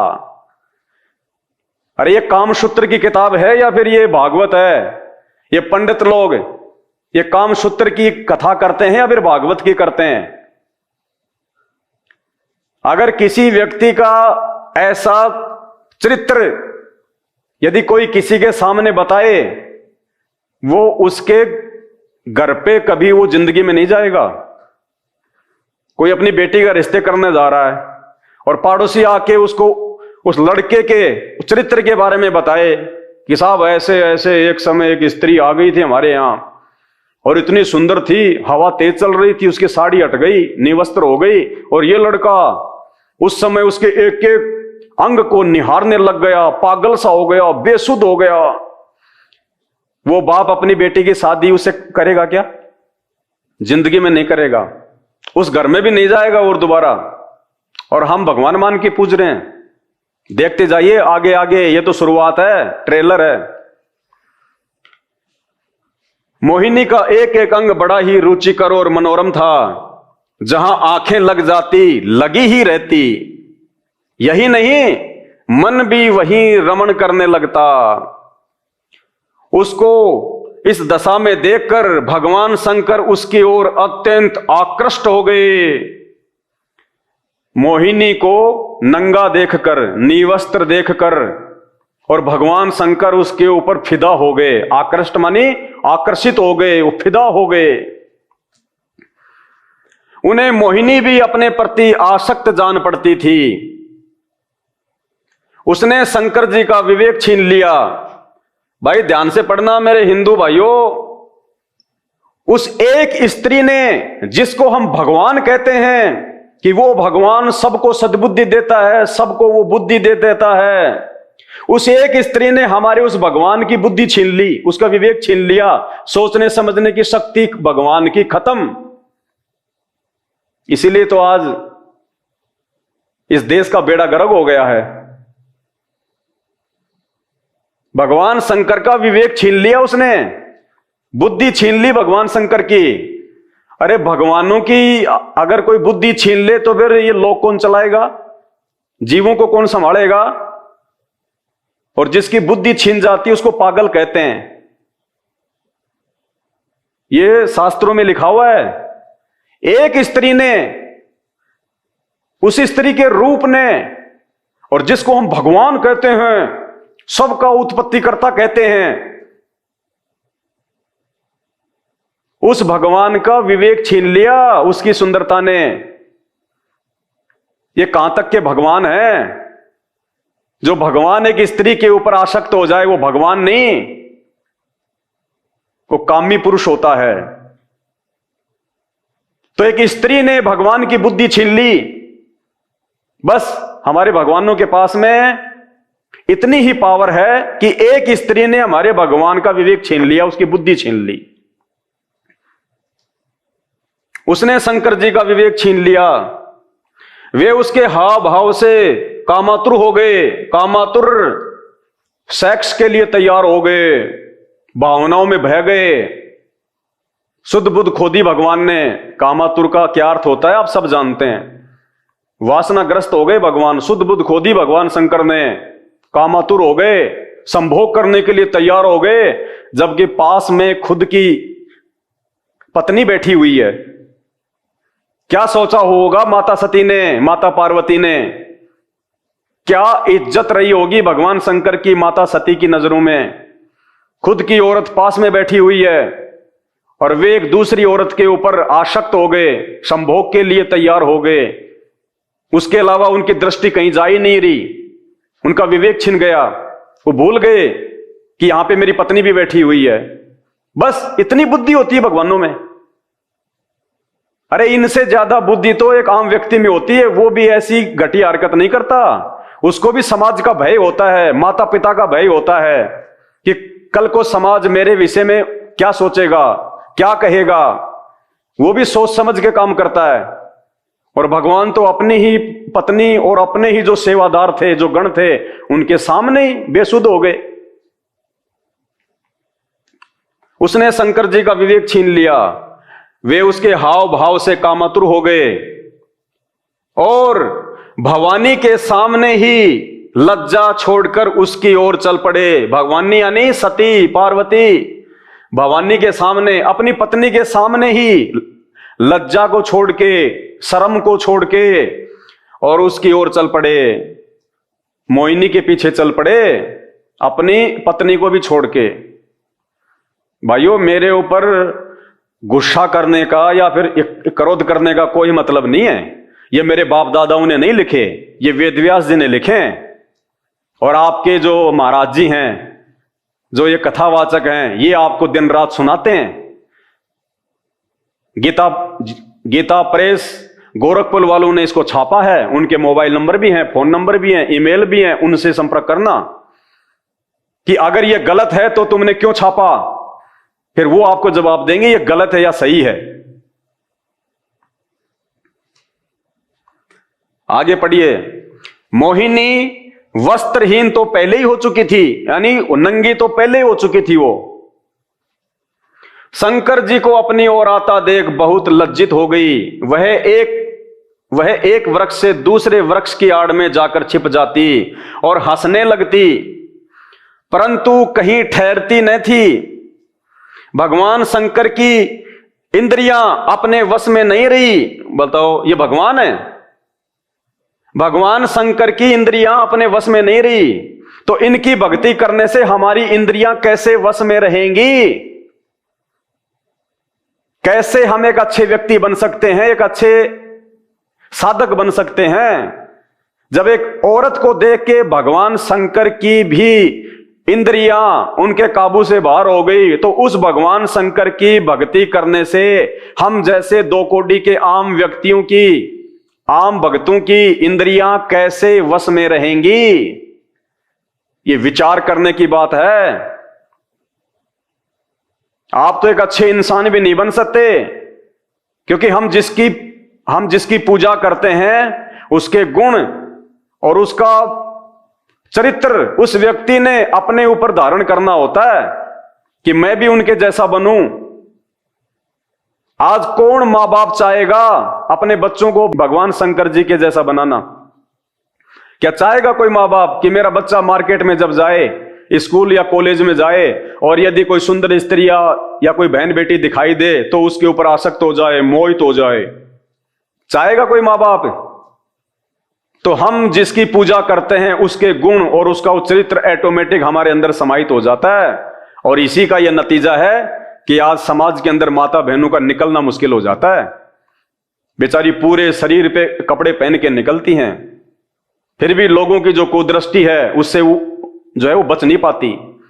इन भगवानों की भक्ति करते करते, क्योंकि जिसकी भक्ति करेंगे उसके गुण, उसका स्वभाव ऑटोमेटिक उस भगत में आएगा। तो ये हमारे भगवानों का स्वभाव है, शंकर जी का। महादेव जिसको हम कहते हैं, महादेव भागवत में लिखा हुआ है, जिसकी तुम कथा करते हो। और ये कथा करने से फिर तुम्हारा जो चरित्र है, तो तुम्हारे बच्चों का जो वो चरित्र है वो कहां से ठीक रहेगा? भगवान शंकर की इंद्रियां अपने वश में नहीं रही, वे काम वश हो गए। बताओ, फैल हो गए, डिस्फ्यूज हो गए, काम वश हो गए। अतः अथिनी के पीछे हाथी की तरह उनके पीछे दौड़ने लगे। 84 लाख योनियों में सबसे ज्यादा सेक्स, सबसे ज्यादा काम वासना हाथी के अंदर बताई गई है। तो वेदव्यास जी कह रहे हैं, जैसे एक हाथी कामवश होके एक अथनी के पीछे अंधा होके जो है वो चल पड़ता है, वैसे हमारे भगवान की हालत हो गई, शंकर जी की, शिव जी की। विवेक खत्म, बुद्धि खत्म, सिर्फ काम वासना दिखाई दे रही है। कामातुर हाथी की तरह और उस मोहिनी के पीछे भगवान शंकर लग लिए। क्या किया फिर भगवान शंकर ने? क्या किया हमारे भगवान ने, जिनके भरोसे हम बैकुंठ में जाने की सोच रहे हैं, शंकर जी के लोक में जाने की सोच रहे हैं, मुक्ति प्राप्त करने की सोच रहे हैं, यहां भी सुख प्राप्त करने की सोच रहे हैं। उन्होंने यानी भगवान शंकर ने अत्यंत वेग से, यानी दौड़ के, भाग के उसका पीछा करके पीछे से उसका जूड़ा पकड़ लिया, पीछे से उसका जूड़ा पकड़ लिया मोहिनी का भगवान शंकर ने। और उसकी इच्छा न होने पर भी उसे दोनों भुजाओं में भरकर हृदय से लगा लिया। आज अगर कोई किसी लड़की को छेड़ देता है और वो मुकदमा कर देती है तो पॉक्सो एक्ट लगता है, 10 साल की जेल है। तो क्या हम ये सीखें अपने भगवान से कि अगर तुम्हें कहीं भी मार्केट में या बाजार में, स्कूल में या कॉलेज में कोई सुंदर लड़की दिखाई दे जाए तो तुम उसके ऊपर आसक्त हो जाओ और उसको वहीं पकड़ लो, उसको सबके सामने उसकी बात भर लो? ये सीखेंगे हम भगवानों से। यह चरित्र होता है भगवान का, जिसको हम भगवान कहते हैं। इनकी पूजा हम करें ताकि इनका स्वभाव, इनके गुण हमारे अंदर भी आ जाएं और रोज हमारे यहां पे जूते लगे। भाइयों और बहनों, विचार करो, ये संत रामपाल जी ने नहीं लिखे, मैंने नहीं लिखे, वेद व्यास जी ने लिखा है, गीता प्रेस गोरखपुर वालों ने छापा है और आपके धर्मगुरु लेके आते हैं और आपको ये कथाएं सुनाते हैं। सवाल करो उनसे कि क्या एक भगवान का ऐसा चरित्र होता है क्या? अपनी पत्नी के सामने दूसरी औरत के ऊपर आसक्त हो गए, अपनी ही पत्नी के सामने दूसरी औरत को बांध भर लिया, संभोग करने की दृष्टि से काम वासना में लिप्त होके। आम व्यक्ति को भी तो इतनी शर्म होती है आज, आम व्यक्ति को भी। अगर कोई व्यक्ति अपनी औरत के साथ कहीं जा रहा है, चाहे कितनी सुंदर क्यों ना आ जाओ, वो व्यक्ति में भी इतनी कॉमन सेंस होती है, वो भी ऐसी नीच और गंदी हरकत नहीं करेगा जो हमारे भगवान कर रहे हैं। ये पूजा के योग्य हैं। जीवन बर्बाद कर देंगे ये नकली संत महात्मा शंकराचार्य गुरु, ये कथावाचक, आपका जीवन बर्बाद। समय रहते संत रामपाल जी के सत्संग सुनना शुरू कर दो, ये मानव जीवन व्यर्थ हो जाएगा। वरना यूट्यूब पे जाके सर्च करो सृष्टि रचना संत रामपाल जी भगवान, अगर अपना जीवन बचाना चाहते हो तो। वरना इनकी पूजा करके इनके जैसे ही बनोगे, इनके जैसे ही आज समाज बन भी रहा है। बात बात पे झगड़ा, क्रोध, लड़ाई, ये काम वासना, माता बहनों को गंदी नजरों से देखना। अगर भगवान ऐसा करेगा तो भगत क्या करेगा? अरे गुरु अगर बैंगन खाएगा और चेले को कहेगा कि तू परहेज कर, तो वो कैसे करेगा? कभी नहीं कर सकता। तो आज शंकर के जो भगत हैं वो भी ऐसा ही करेंगे, ब्रह्मा विष्णु महेश के भगत हैं वो भी ऐसा ही करेंगे। आने वाले दिनों में आपको इन्हीं धर्म ग्रंथों से आपको ब्रह्मा जी का बताएंगे। अपनी ही बेटी को उन्होंने पीछे से बांध भर ली काम वासना में होके। चलो शंकर जी तो चलो कोई दूसरी औरत है, ब्रह्मा जी ने तो अपनी खुद की बेटी। भाई शर्म आती है इनको भगवान बोलते हुए। तो कौन है फिर वो भगवान जो ये सृष्टि चला रहा है?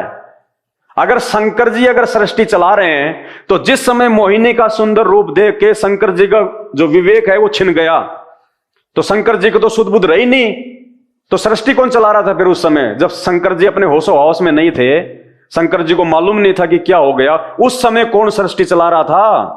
वो भगवान कौन है जो इनसे भी ऊपर है, सबसे ऊपर है। उसकी जानकारी संत रामपाल जी ने दी है इन्हीं शास्त्रों में दिखा के। सत्संग सुन लेना यूट्यूब पे जाके, संत रामपाल जी भगवान के सत्संग सृष्टि रचना।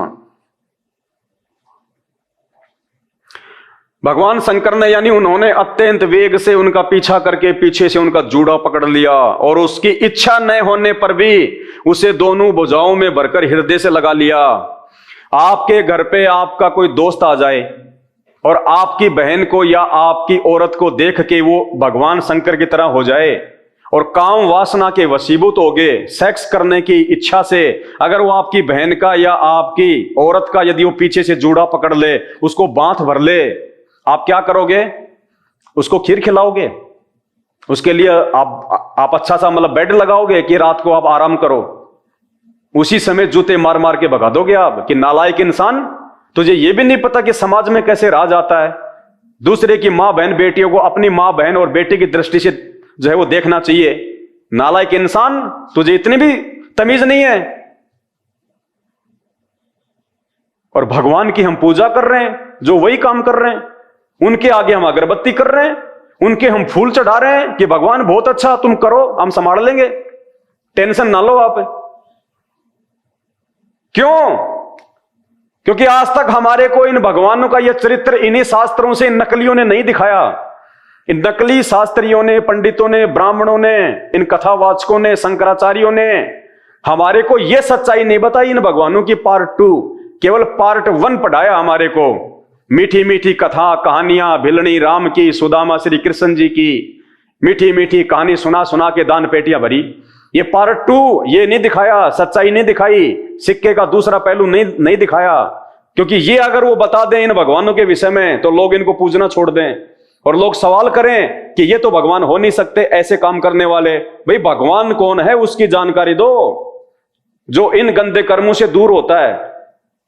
अरे भगवान भी अगर ये संभोग करेगा, वासना में अगर वो लिप्त रहेगा, किसी भी मां बहन बेटी को देख के अगर उसको पीछे से बांध भर लेगा, वो भगवान काहे का?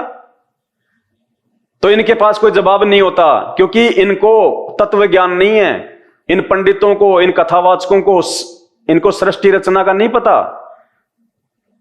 उसके लिए आपको केवल संत रामपाल जी के सत्संग सुनने पड़ेंगे यूट्यूब पे। सृष्टि रचना संत रामपाल जी भगवान, फिर देखना आपकी आंखें खुल जाएंगी, आंखें कि हे भगवान हमारा तो जीवन बर्बाद हो रहा था, भला हुआ जो समय रहते हमें संत रामपाल जी भगवान के बारे में पता चल गया। उन्होंने अत्यंत वेग से उनका पीछा करके पीछे से उनका जूड़ा पकड़ लिया और उसकी इच्छा न होने पर भी उसे दोनों भुजाओं में भरकर हृदय से लगा लिया। जैसे हाथी हथीनी का आलिंगन करता है, वैसे ही भगवान शंकर ने उसका आलिंगन किया। भगवान शंकर ने बांध भर के छाती से लगा के और जो है वो किस करने लग गए, जबरदस्ती। आलिंगन का मतलब किस करना, काम वासना के वशीभूत होके। यह भी नहीं विचार किया कि मेरी पत्नी क्या कहेगी, मेरे बच्चे क्या कहेंगे। किन भगवानों को भगवान मान के भाई साहब हम मुक्ति सोच रहे हैं? ये आप और हमारे जैसे ही हैं। जैसे गांव का एक व्यक्ति 4 वोट लेके और वो मंत्री बन जाए तो उसके हाथ में पावर आ जाती है वो हमारे गांव का ही, हमारे जैसा ही है, बस वो शक्ति उसके हाथ में आ गई। तो ये भगवान शंकर, ब्रह्मा विष्णु महेश और देवता, ये भी इंसानी थे, ये भी 84 लाख योनियों में हैं। जब इनका कभी मानव जन्म हुआ था, इन्होंने कोई अच्छी भक्ति की थी, दान पुण्य इन्होंने ठीक ठाक किए थे, जिस कारण से वो भक्ति के प्रभाव से, वो बल से, वो पावर से आज इनको ये पोस्ट मिली हुई है। और जैसे इनकी भक्ति समाप्त होगी, ये भक्ति समाप्त करने के तो लक्षण नहीं है, जैसे इनकी भक्ति समाप्त होगी फिर ये यहीं आएंगे 84 लाख योनियों में। तो ये भी हमारे जैसे ही हैं। लेकिन ये चरित्र देखो, अगर भगवान का ऐसा चरित्र होगा तो भक्ति कौन करेगा? भाई कोई मूर्ख कर सकता है, समझदार व्यक्ति उसकी भक्ति नहीं करेगा जिसका ये चरित्र हो। ऐसे चरित्र वाले को तो लोग अपने जो है वो घर में भी नहीं घुसने दे, अपनी मां बहन बेटियों से दूर रखते हैं, और हम इनको भगवान मान के पूज रहे हैं। भाई विचार करने की बात है। जैसे हाथी हथीनी का आलिंगन करता है, वैसे ही भगवान शंकर ने उसका आलिंगन किया, किस करना शुरू कर दिया। वह इधर उधर खिसक कर छुड़ाने की चेष्टा करने लगी, वो बेचारी अपना बचाव करने लगी और भगवान ने जबरदस्ती पकड़ लिया। आज कोई जबरदस्ती करे तो कोर्ट उसको 10 साल की सजा कर देती है। इसी छीना झपटी में उनके सिर के बाल बिखर गए। वास्तव में वह सुंदरी भगवान की रची हुई माया थी। कौन थी वो सुंदरी? भगवान की रची हुई माया। तो फिर शंकर जी कौन थे? फिर शंकर जी कौन थे? जब वो मोहिनी भगवान की रची हुई माया थी तो फिर शंकर जी कौन थे? फिर शंकर जी तो भगवान हुए नहीं। जो शंकर जी किसी और भगवान की रची हुई माया पे आसक्त हो गए तो वो भगवान कौन है भाई? ये सारा रहस्य आपको समझ में आएगा संत रामपाल जी के जब आप सत्संग सुनना शुरू करोगे। वास्तव में वह सुंदरी भगवान की रची हुई माया थी। इससे उसने किसी प्रकार शंकर जी से भुजा पास से अपने को छुड़ा लिया। बड़ी मशक्कत करके बेचारी मोहिनी ने शंकर जी को अपनी भुजाओं से छुड़ा लिया। अब बताओ, ये तो समर्थ भी नहीं है। अरे यहां कोई पहलवान अगर किसी औरत को पकड़ ले तो वो छुड़ा नहीं सकती। और शंकर भगवान, जिसको हम भगवान कहते हैं, महेश्वर, पावरफुल, और एक औरत उस भगवान से अपने आप को छुड़ा के भाग गई, जबकि भगवान ने तो जबरदस्ती पकड़ रखा था ढंग से। तो भगवान में तो पावर भी नहीं है भुजाओं में, एक औरत छुड़ा के भाग गई। यह भी विचार करने की बात है।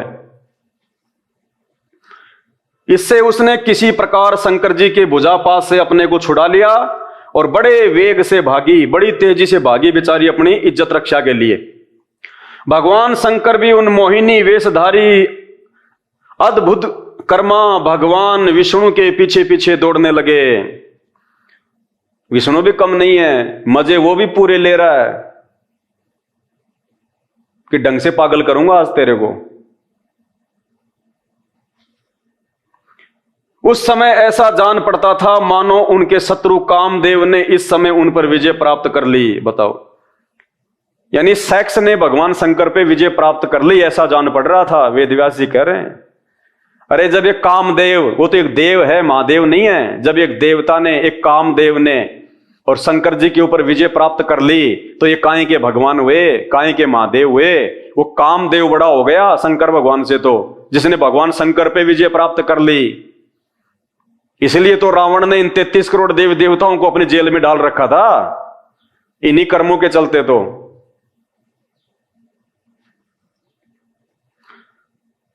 कामुक हथनी के पीछे दौड़ने वाले मदोन्नत हाथी के समान वे मोहिनी के पीछे पीछे दौड़ रहे थे। फिर भी भगवान पीछे पीछे हो लिए उसके।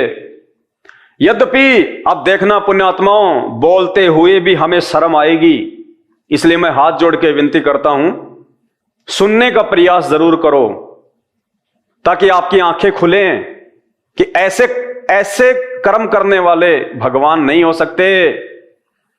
आपको उस भगवान की आवश्यकता है, स्त्री जिसके आसपास भी नहीं होती, काम वासना जिसके आसपास भी नहीं होती, जिस भगवान के ऊपर ना कोई देव, ना महादेव, ना काम वासना कोई भी विजय प्राप्त ना कर सके।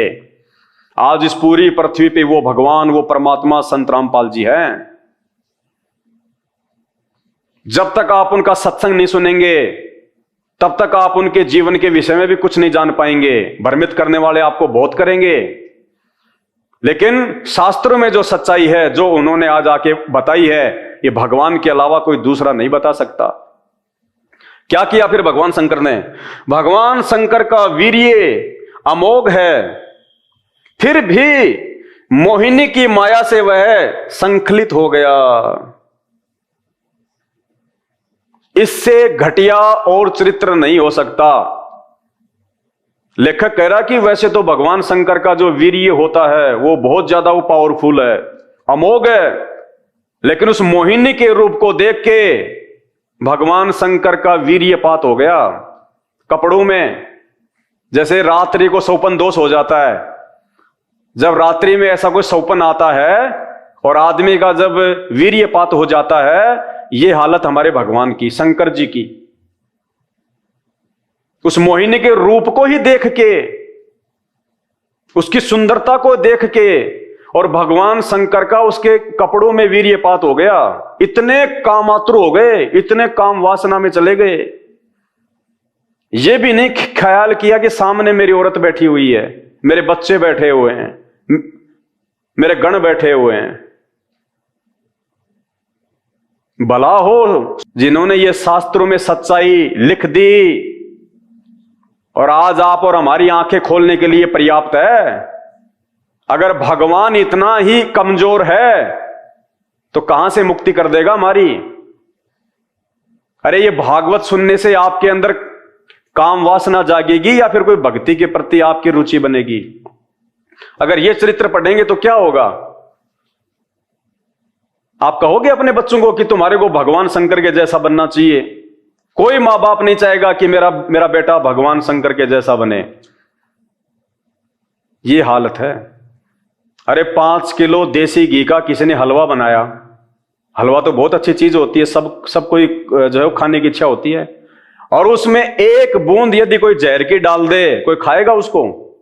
कोई नहीं खाएगा। कोई मूर्ख खाएगा या कोई बिल्कुल जो पागल होगा वो खाएगा, जिसको जहर का नहीं पता। तो ये चाहे कितने अच्छे हों भगवान शंकर, लेकिन एक चरित्र दाग लगा देता है, दाग। भाई और बहनों, विचार करो इन बातों पे। इन संतों ने, महंतों ने, इन पंडितों ने, इन शंकराचार्यों ने, इन भागवत के कथाकारों ने आप और हमारे को कहां मूर्ख बना रखा है। सिर्फ दान दक्षिणा के लिए आप लोगों तक ये सच्चाई नहीं पहुंचाई जा रही। धन्यवाद करो संत रामपाल जी भगवान का, जो सन 1994 से इन शास्त्रों को टीवी चैनलों पे दिखा दिखा के सच्चाई बता रहे हैं, और लाखों की संख्या में भगत आत्माओं ने अपना जीवन धन्य बना लिया। जीवन धन्य। मर्यादाओं के बिना भक्ति नहीं होती, नियमों के बिना भक्ति नहीं होती। जैसे किसी को कोई कैंसर का रोग है, डॉक्टर के पास जाएगा, डॉक्टर ऑपरेशन कर देगा और फिर उसको कुछ परहेज बताएगा। जब तक वो परहेज नहीं निभाएगा उसका इलाज संभव नहीं है, वो स्वस्थ नहीं हो सकता। ठीक इसी प्रकार जो भक्ति होती है उसके नियम होते हैं, मर्यादा होती है, जिनमें एक मर्यादा है दूसरे की मां बहन बेटे को अपनी मां बहन की नजर से देखना। ये नियम है भक्ति का। तो काहे की भक्ति है? शंकर जी तो खुद ही नियम तोड़ रहे हैं, इनके भक्तों पे कहां होगा असर? अरे मैं खाऊं गुड़ और दूसरों को कहूं भैया गुड़ नहीं खाना चाहिए, पेट में कीड़े पड़ जाएंगे, कहां से मेरे शब्द काम करेंगे? नहीं करेंगे। तो शंकर जी का ये चरित्र है तो उनके भक्तों का क्या होगा? कहां जाएंगे उनके भगत? इसलिए तो हम मरने के बाद में उनके श्राद्ध निकालते हैं, क्योंकि भूत बनते हैं सब भूत। ये पूर्ण परमात्मा नहीं है, पूर्ण भगवान नहीं है, सृष्टि का रचनहार नहीं है, ये महादेव नहीं है। ये तो आम इंसान का भी ऐसा नहीं होता है चरित्र। अगर गांव में कोई इंसान अगर सरेआम ऐसा कर दे, उस आदमी को गांव से बाहर निकाल दिया जाता है मुंह काला करके। और शंकर जी की हम घर में मूर्ति लगा के, फोटो लगा के हम इनके आगे अगरबत्ती कर रहे हैं, दिया जला रहे हैं, भगवान मान रहे हैं। भाई हमारी बुद्धि बिल्कुल फेल हो चुकी है। हमें पता ही नहीं फिर कौन भक्ति है और क्या भगवान है। देखा देखी में चल रहे हैं, भेड़ चाल में। जिसने जो बता दिया वो ही पूज लो, अंत में रोगे पछताओगे। जब ये शरीर छूटेगा ना, भगवान हिसाब मांगेगा वहां। वो पूर्ण परमात्मा जो इन सब के ऊपर है, जिसकी जानकारी संत रामपाल जी ने दी है और दुनिया में किसी के पास नहीं है, वो हिसाब मांगेगा एक एक श्वास का, कि बेटा इस श्वास से मैंने तेरे को पूर्ण गुरु से नाम लेके और सही मंत्र जाप करने के लिए दी थी, हिसाब दे। क्या हिसाब दोगे? उस समय ये शंकर जी नहीं आएंगे बचाने, ब्रह्मा विष्णु जी नहीं आएंगे, देव देवता नहीं आएंगे, खुद के कर्म खुद ने भोगने पड़ेंगे। तुम्हारे ये गुरुजन नहीं आएंगे, ये कथा कहने वाले, ये खुद उस समय आपको नरक में पड़े हुए मिलेंगे। विचार करो, अभी समय है। जब तक आप जीवित हैं तब तक समय है आपके पास में। एक बार शरीर छूट गया ना, कोई धनी नहीं है फिर। भगवान शंकर का वीर्य अमोघ है, फिर भी मोहिनी की माया से वह संकलित हो गया। भगवान शंकर का वीर्य पृथ्वी पर जहां जहां गिरा वहां वहां सोने चांदी की खाने बन गई,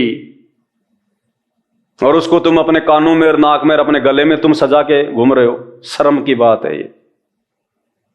तो ये चरित्र है हमारे भगवानों का। क्या भक्ति करें, कैसे दुनिया का भला होगा? तभी तो हर आदमी की नजर आजकल गंदी हो रखी है। अपनी मां बहन बेटियों को कोई सरेआम नहीं बाहर भेजता मार्केट में अकेला, सब राक्षस बैठे हुए हैं। 5-5 साल की बच्चियों के बलात्कार हो जाते हैं। भाई जब भगवान ऐसा करेंगे तो फिर उसके भगत क्या करेंगे? आम व्यक्ति क्या करेगा? समाज कैसे सुधरेगा? अगर इनका ये चरित्र है तो ये कथाकारों का क्या चरित्र होगा? उनके उजले उजले कपड़ों को देख के मत जाना, अंदर से क्या है वो। जब उनके इष्ट देव का ये चरित्र है तो उनके इष्ट देव की वो कथा करने वालों का क्या चरित्र होगा, क्या उनका स्वभाव होगा?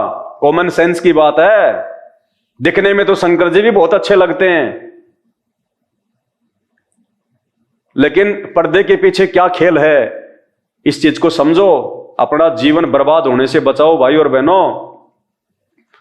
ये कोई झूठ नहीं है, पाखंड नहीं है।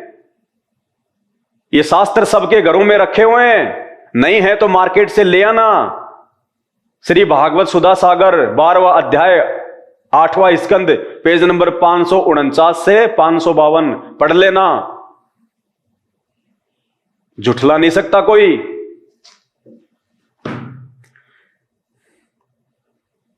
फिर क्या कहा सुखदेव जी ने, हे परीक्षित, वीर्यपात हो जाने के बाद उन्हें अपनी स्मृति हुई।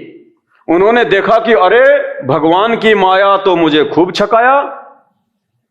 कहते हैं वो वीर्यपात होने के बाद में भगवान का जो बुद्धि थी, जो विवेक थी, वापस उनके खोपड़ी में आई और उन्होंने कहा कि अरे ये क्या कर दिया मैंने, ओ हो, भगवान ने तो मुझे बड़ा मूर्ख बनाया। अरे वीर्यपात होने के बाद तो आम व्यक्ति की बुद्धि भी ठिकाने आ जाती है, तो भगवान की आ गई तो जो है कौन सी बड़ी बात हो गई।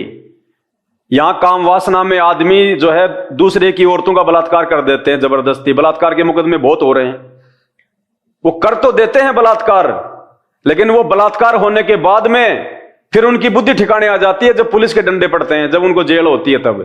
फिर तो इंसानों की भी आ जाती है बुद्धि ठिकाने। कहते हैं फिर बाद में भगवान की स्मृति वापस आ गई। वो पहले कहां चली गई थी? ब्रह्मांड में चली गई थी। वो भगवान ही था तो भगवान की बुद्धि कहां चली गई? और जिसकी बुद्धि जिसकी खोपड़ी से बाहर चली गई वो भगवान कहां हुआ फिर? तो विचार करो भाइयों, जागो।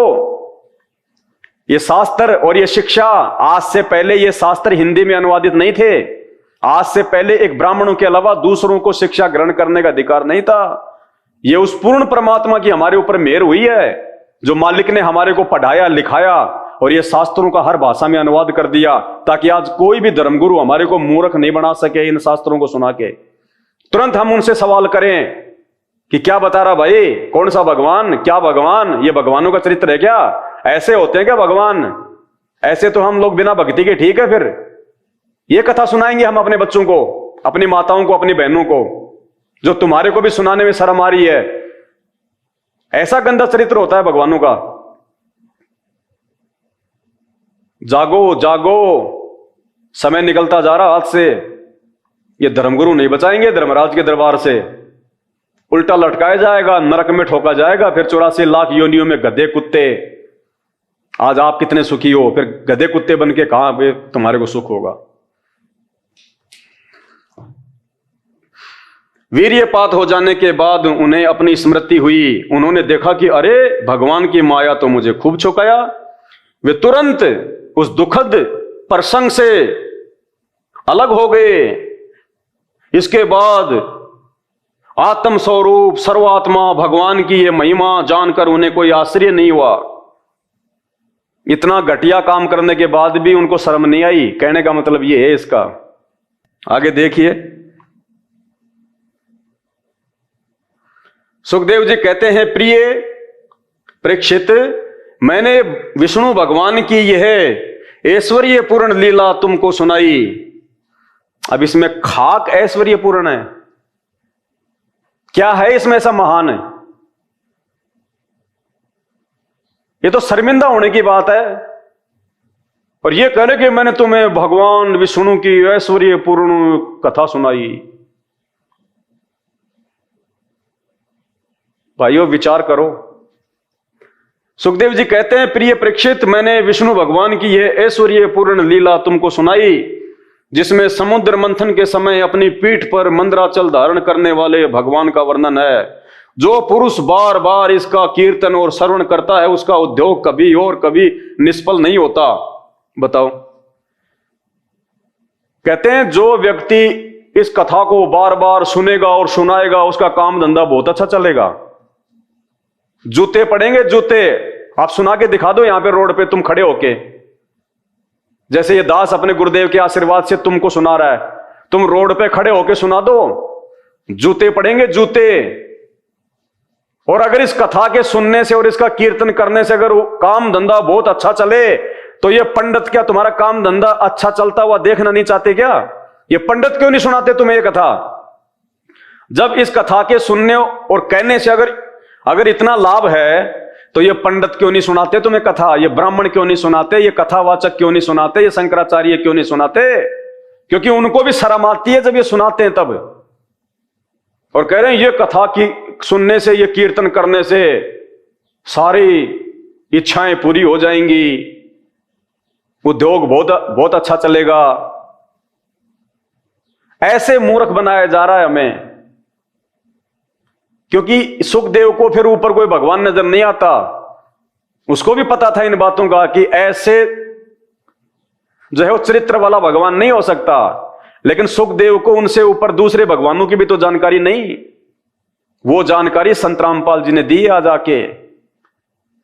एकमात्र संत रामपाल जी हैं जो ये कथा सुनाने के अधिकारी हैं, एक संत के रूप में, धर्म गुरु के रूप में।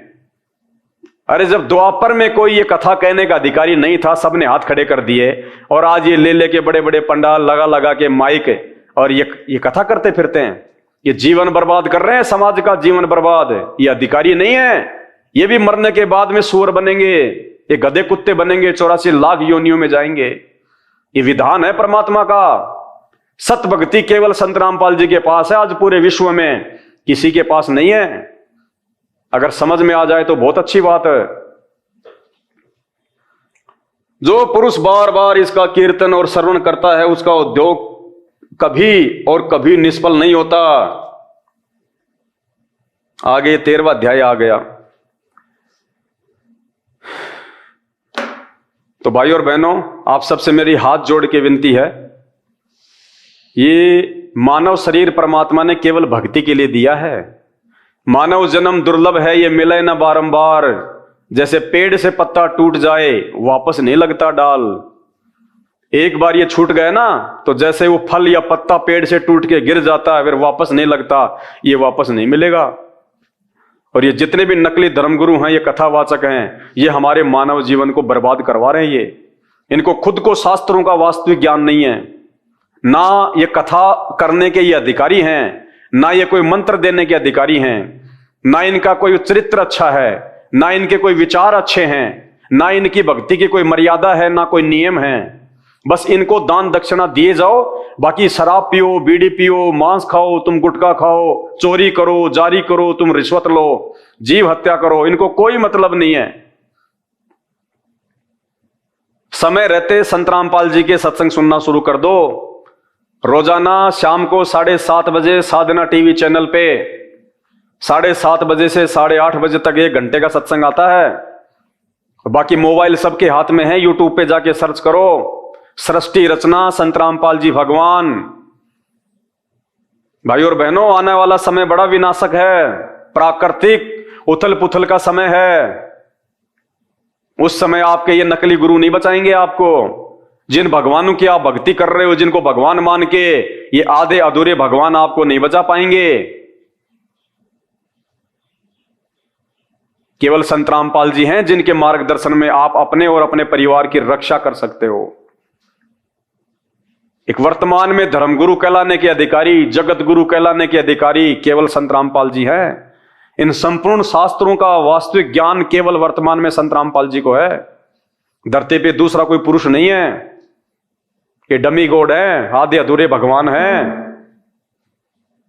और ये जितने भी नकले संत, महात्मा, मंडलेश्वर, शंकराचार्य, धर्मगुरु हैं, ये आपको काल की भेंट चढ़ाने आए, काल की भेंट। समय रहते जाग जाओ। आने वाले समय में आपको और सच्चाई इन्हीं धर्म ग्रंथों से दिखाई जाएगी। जो सच्चाई संत रामपाल जी भगवान सन 1994 से लगातार दिखा रहे हैं। सिर्फ एक बार सत्संग सुनने की आवश्यकता है, निष्पक्ष होकर। जिस प्रकार आपने कभी पहली बार इन नकलियों के आपने सुने होंगे सत्संग, इनके प्रवचन कुछ भी नहीं है।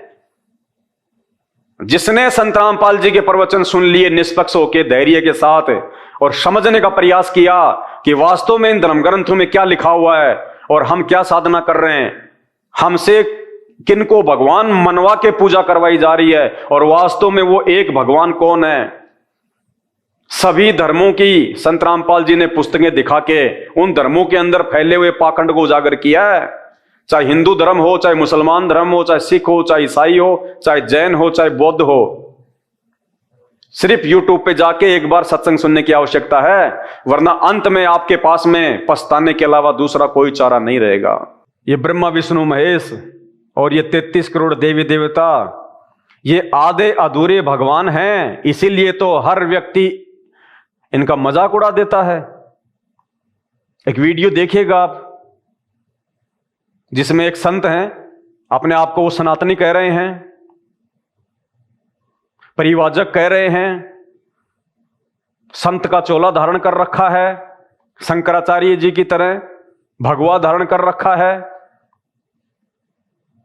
और आजकल जो बागेश्वर नाम से कोई संत है, जो हनुमान जी का उपासक है, वो चैलेंज कर रहा है,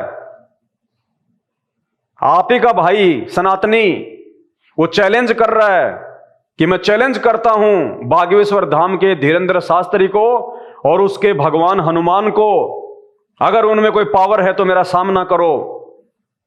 वो कह रहा है कि वो पाखंड है, सब हनुमान जी के नाम पे जो भी कुछ वो कर रहा है वो पाखंड है सरासर, और हम पाखंड का समर्थन नहीं करते। और अंत में वो चैलेंज कर रहा है धीरेंद्र शास्त्री और हनुमान को कि हनुमान अगर है, अगर कोई सिद्धि है तो आओ मेरे सामने, मैं उसको चैलेंज करता हूं। सुनिए वीडियो। पाखंडियों को छोड़ो, ये बाबा कहाँ से आ गया यहाँ? मैं एक परिव्राजक हूँ, मैं परिव्राजक हूँ, मैं पाखंडवाद का समर्थक नहीं हूँ। मैं कहता हूँ, अरे सुनो, मैं कहता हूँ यदि उसके हनुमान में इतनी दम है, बाबा बागेश्वर के हनुमान में इतनी, सुन लो मेरी बात, यदि उसके हनुमान में इतनी दम है तो इस देश के जितने वैश्यालय, जितने कत्ल खाने चल रहे, हनुमान जी जाएं और अपनी गधा से उनका चूरमा बनाएं। बोलो सही कि नहीं? बोलो सही कि नहीं? यदि हनुमान जी इस युग के सिद्ध देवता है, यदि हमको देवताओं के सहारे जीना है, देवताओं के सहारे जीना, तो हनुमान जी जाएं और सारे कत्ल खाने, वैश्यालय, सारे कत्ल खाने अपनी गदा से, अपनी मुष्टिका से उनका पाउडर बनाएं। जैसा उन्होंने लंका में जाके, जैसे लंका में घुस के सर्जिकल स्ट्राइक किया था, वैसे हनुमान जी आज भी सर्जिकल स्ट्राइक करके दिखाएं, तो हम बागेश्वर वाले हनुमान जी को और उनके उन चमचों को चैलेंज करते हैं।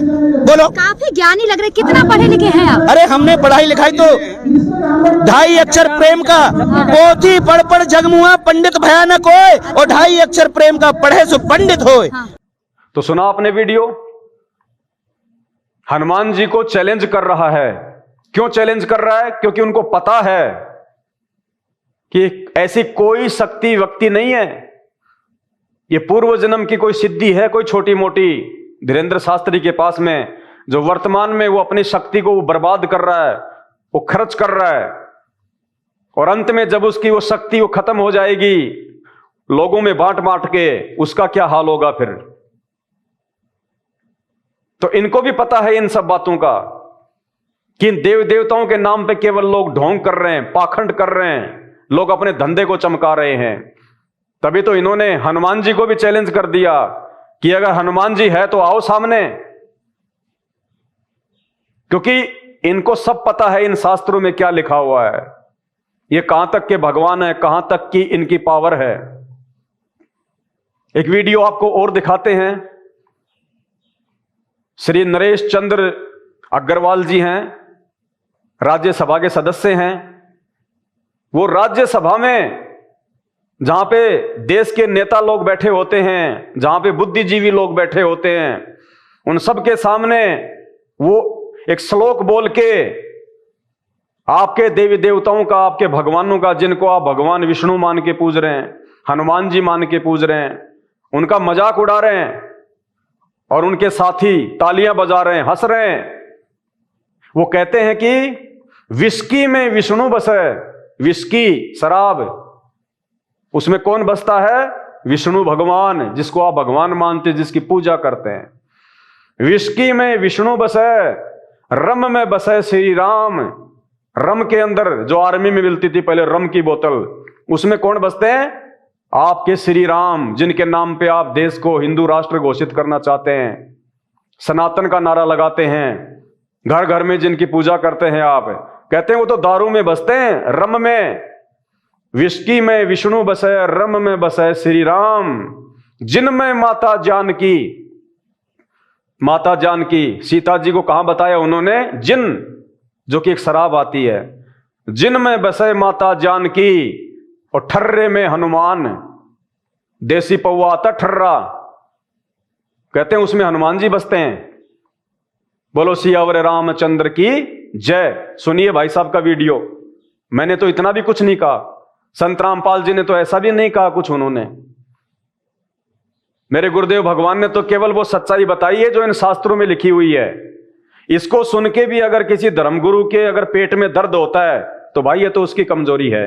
ये सच्चाई तो आज नहीं तो कल ये तो समाज के सामने आएगी।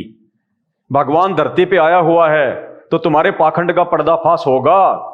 तुमने जो पूर्वजों को ये भूत पूजा करवा करवा के, ये भागवत सुना सुना के जो तुमने लोगों को भूत बनवा दिया, आज उनके श्राद्ध निकलवाते हो, फिर डबल कमाई। पहले तो भागवत के नाम पे कमाई, फिर मरने के बाद में श्राद्ध के नाम पे कमाई, कर्मकांड के नाम पे कमाई। अब इस पाखंड से पर्दा उठेगा हर धर्म का। धीरे धीरे दूसरे धर्मों में फैले हुए पाखंड का भी वीडियो बनेगा। हमारा मकसद केवल समाज को सत्यता से रूबरू करवाना है। आप जैसे कथावाचक पंडित मौलवी जो दुनिया को भ्रमित कर रहे हैं अपने धंधे के लिए, सबका पाखंड उजागर होगा। परमात्मा धरती पे है, अब तुम छुपने वाले नहीं हो। तुम्हारी दुकानें बहुत चल चुकी हैं, अब नहीं चलेंगी। तो सुनिए भाई साहब का वीडियो और उसके बाद विचार करना कि आपके भगवानों की समाज में कहां तक इज्जत है। विस्की में विष्णु बसे, रम में बसे श्री राम, और जिन में माता जानकी, और ठर्रे में हनुमान। क्योंकि इन भगवानों का जो है वो चरित्र शास्त्रों में है।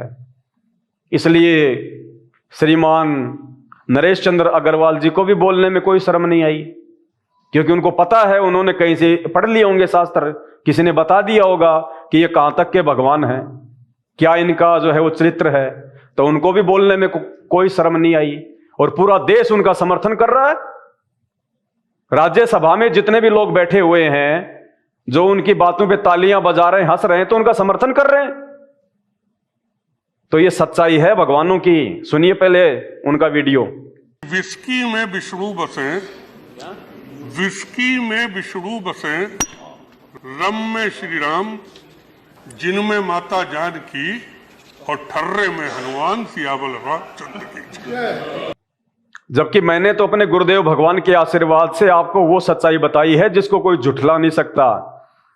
इन भगवानों का जो चरित्र है वो इन्हीं शास्त्रों में लिखा हुआ है। आपको सिर्फ दर्शन करवाए हैं कि महापुरुषों अंधे होके मत चलो। अंधविश्वास करना है तो पहले किसी भी चीज को जांच के, सोच समझ के, परख के करो, किसी के कहने मात्र से नहीं। दाढ़ी में लगा के कोई काला तेल और बढ़ा के बाल और बैठ जाए भागवत की कथा करने, उसको पूर्ण ज्ञानी मान के अपने आप को समर्पित मत करो। आप खुद भी आंखें खोलो, यह आपके जीवन का फैसला है। कल को जो सजा मिलेगी वो आपको मिलेगी धर्मराज के दरबार में। वो अपनी भोगेगा, तुम अपनी भोगोगे, बचाने कोई नहीं आएगा। तो भक्ति का जो विधान है, भक्ति का जो संविधान है कि कौन भगवान है, क्या भक्ति है, भगवान कहां है, वो कैसा है, उसके गुण क्या हैं, उसका चरित्र क्या है, सभी भगवानों का इन्हीं शास्त्रों में लिखा हुआ है। गीता, वेद, कुरान, पुराण, बाइबल, 6 शास्त्र। और ये सारे शास्त्र आज संत रामपाल जी पढ़ा रहे हैं, उंगली रख रख के आप लोगों को जगा रहे हैं। जो आप इन नकली ज्ञानहीन धर्मगुरुओं के पीछे अपना जीवन बर्बाद कर रहे हो, तो जागो भाई बहनों, जागो। समय बहुत कम है, पछताने के अलावा फिर कुछ नहीं मिलेगा। आपका सौभाग्य है जो आपको ये जानकारियां मिल रही हैं। ये जानकारियां कोई नहीं बताएगा, या तो संत रामपाल जी बता सकते हैं, या फिर उनके ज्ञान से जो परिचित हो जाएगा वो बता सकता है। हर किसी की औकात और हिम्मत नहीं है ये सच्चाई बताने की। ये महान परोपकार का कार्य है, वरना गधे कुत्ते सुअर तो बनना ही है जो आप अपने आसपास देखते हो। ये कहां से आ गए? ये वो ही हैं जो कभी मानव शरीर में थे आप और हमारी तरह, लेकिन भक्ति नहीं की, और की तो ये नकली संतों के पीछे लगे रहे, और आज उनकी दुर्गतियां हो रही हैं, दुर्गतियां। तो विचार करो इन सब बातों पे, और समय रहते संत रामपाल जी की शरण में आ जाओ। उससे पहले उनके सत्संग सुनो, अच्छे से समझो, पहले अध्यात्म को पहचानो, पहले भगवान कौन है। आज तक तुम्हें ये नकली धर्मगुरु ये नहीं बता सके कि एक भगवान कौन है, एक परमात्मा नहीं बता सके तुम्हें शास्त्रों से निकाल के। तुम्हारे को भूत भैरव की पूजा करवा दी, देवी देवताओं की जो है वो पूजा करवा दी, जिनको रावण ने अपनी जेल में डाल रखा था। वो तुम्हारा कहां से मोक्ष कर देंगे? विचार करो इन बातों पे। तो हाथ जोड़ के विनती है, मैं केवल आपको समझा सकता हूं, आपसे विनती कर सकता हूं। मानना या ना मानना ये आपके अपने बुद्धि विवेक के ऊपर है। वीडियो को ज्यादा से ज्यादा शेयर करें। बंदी छोड़ सतगुरु रामपाल जी भगवान की जय हो।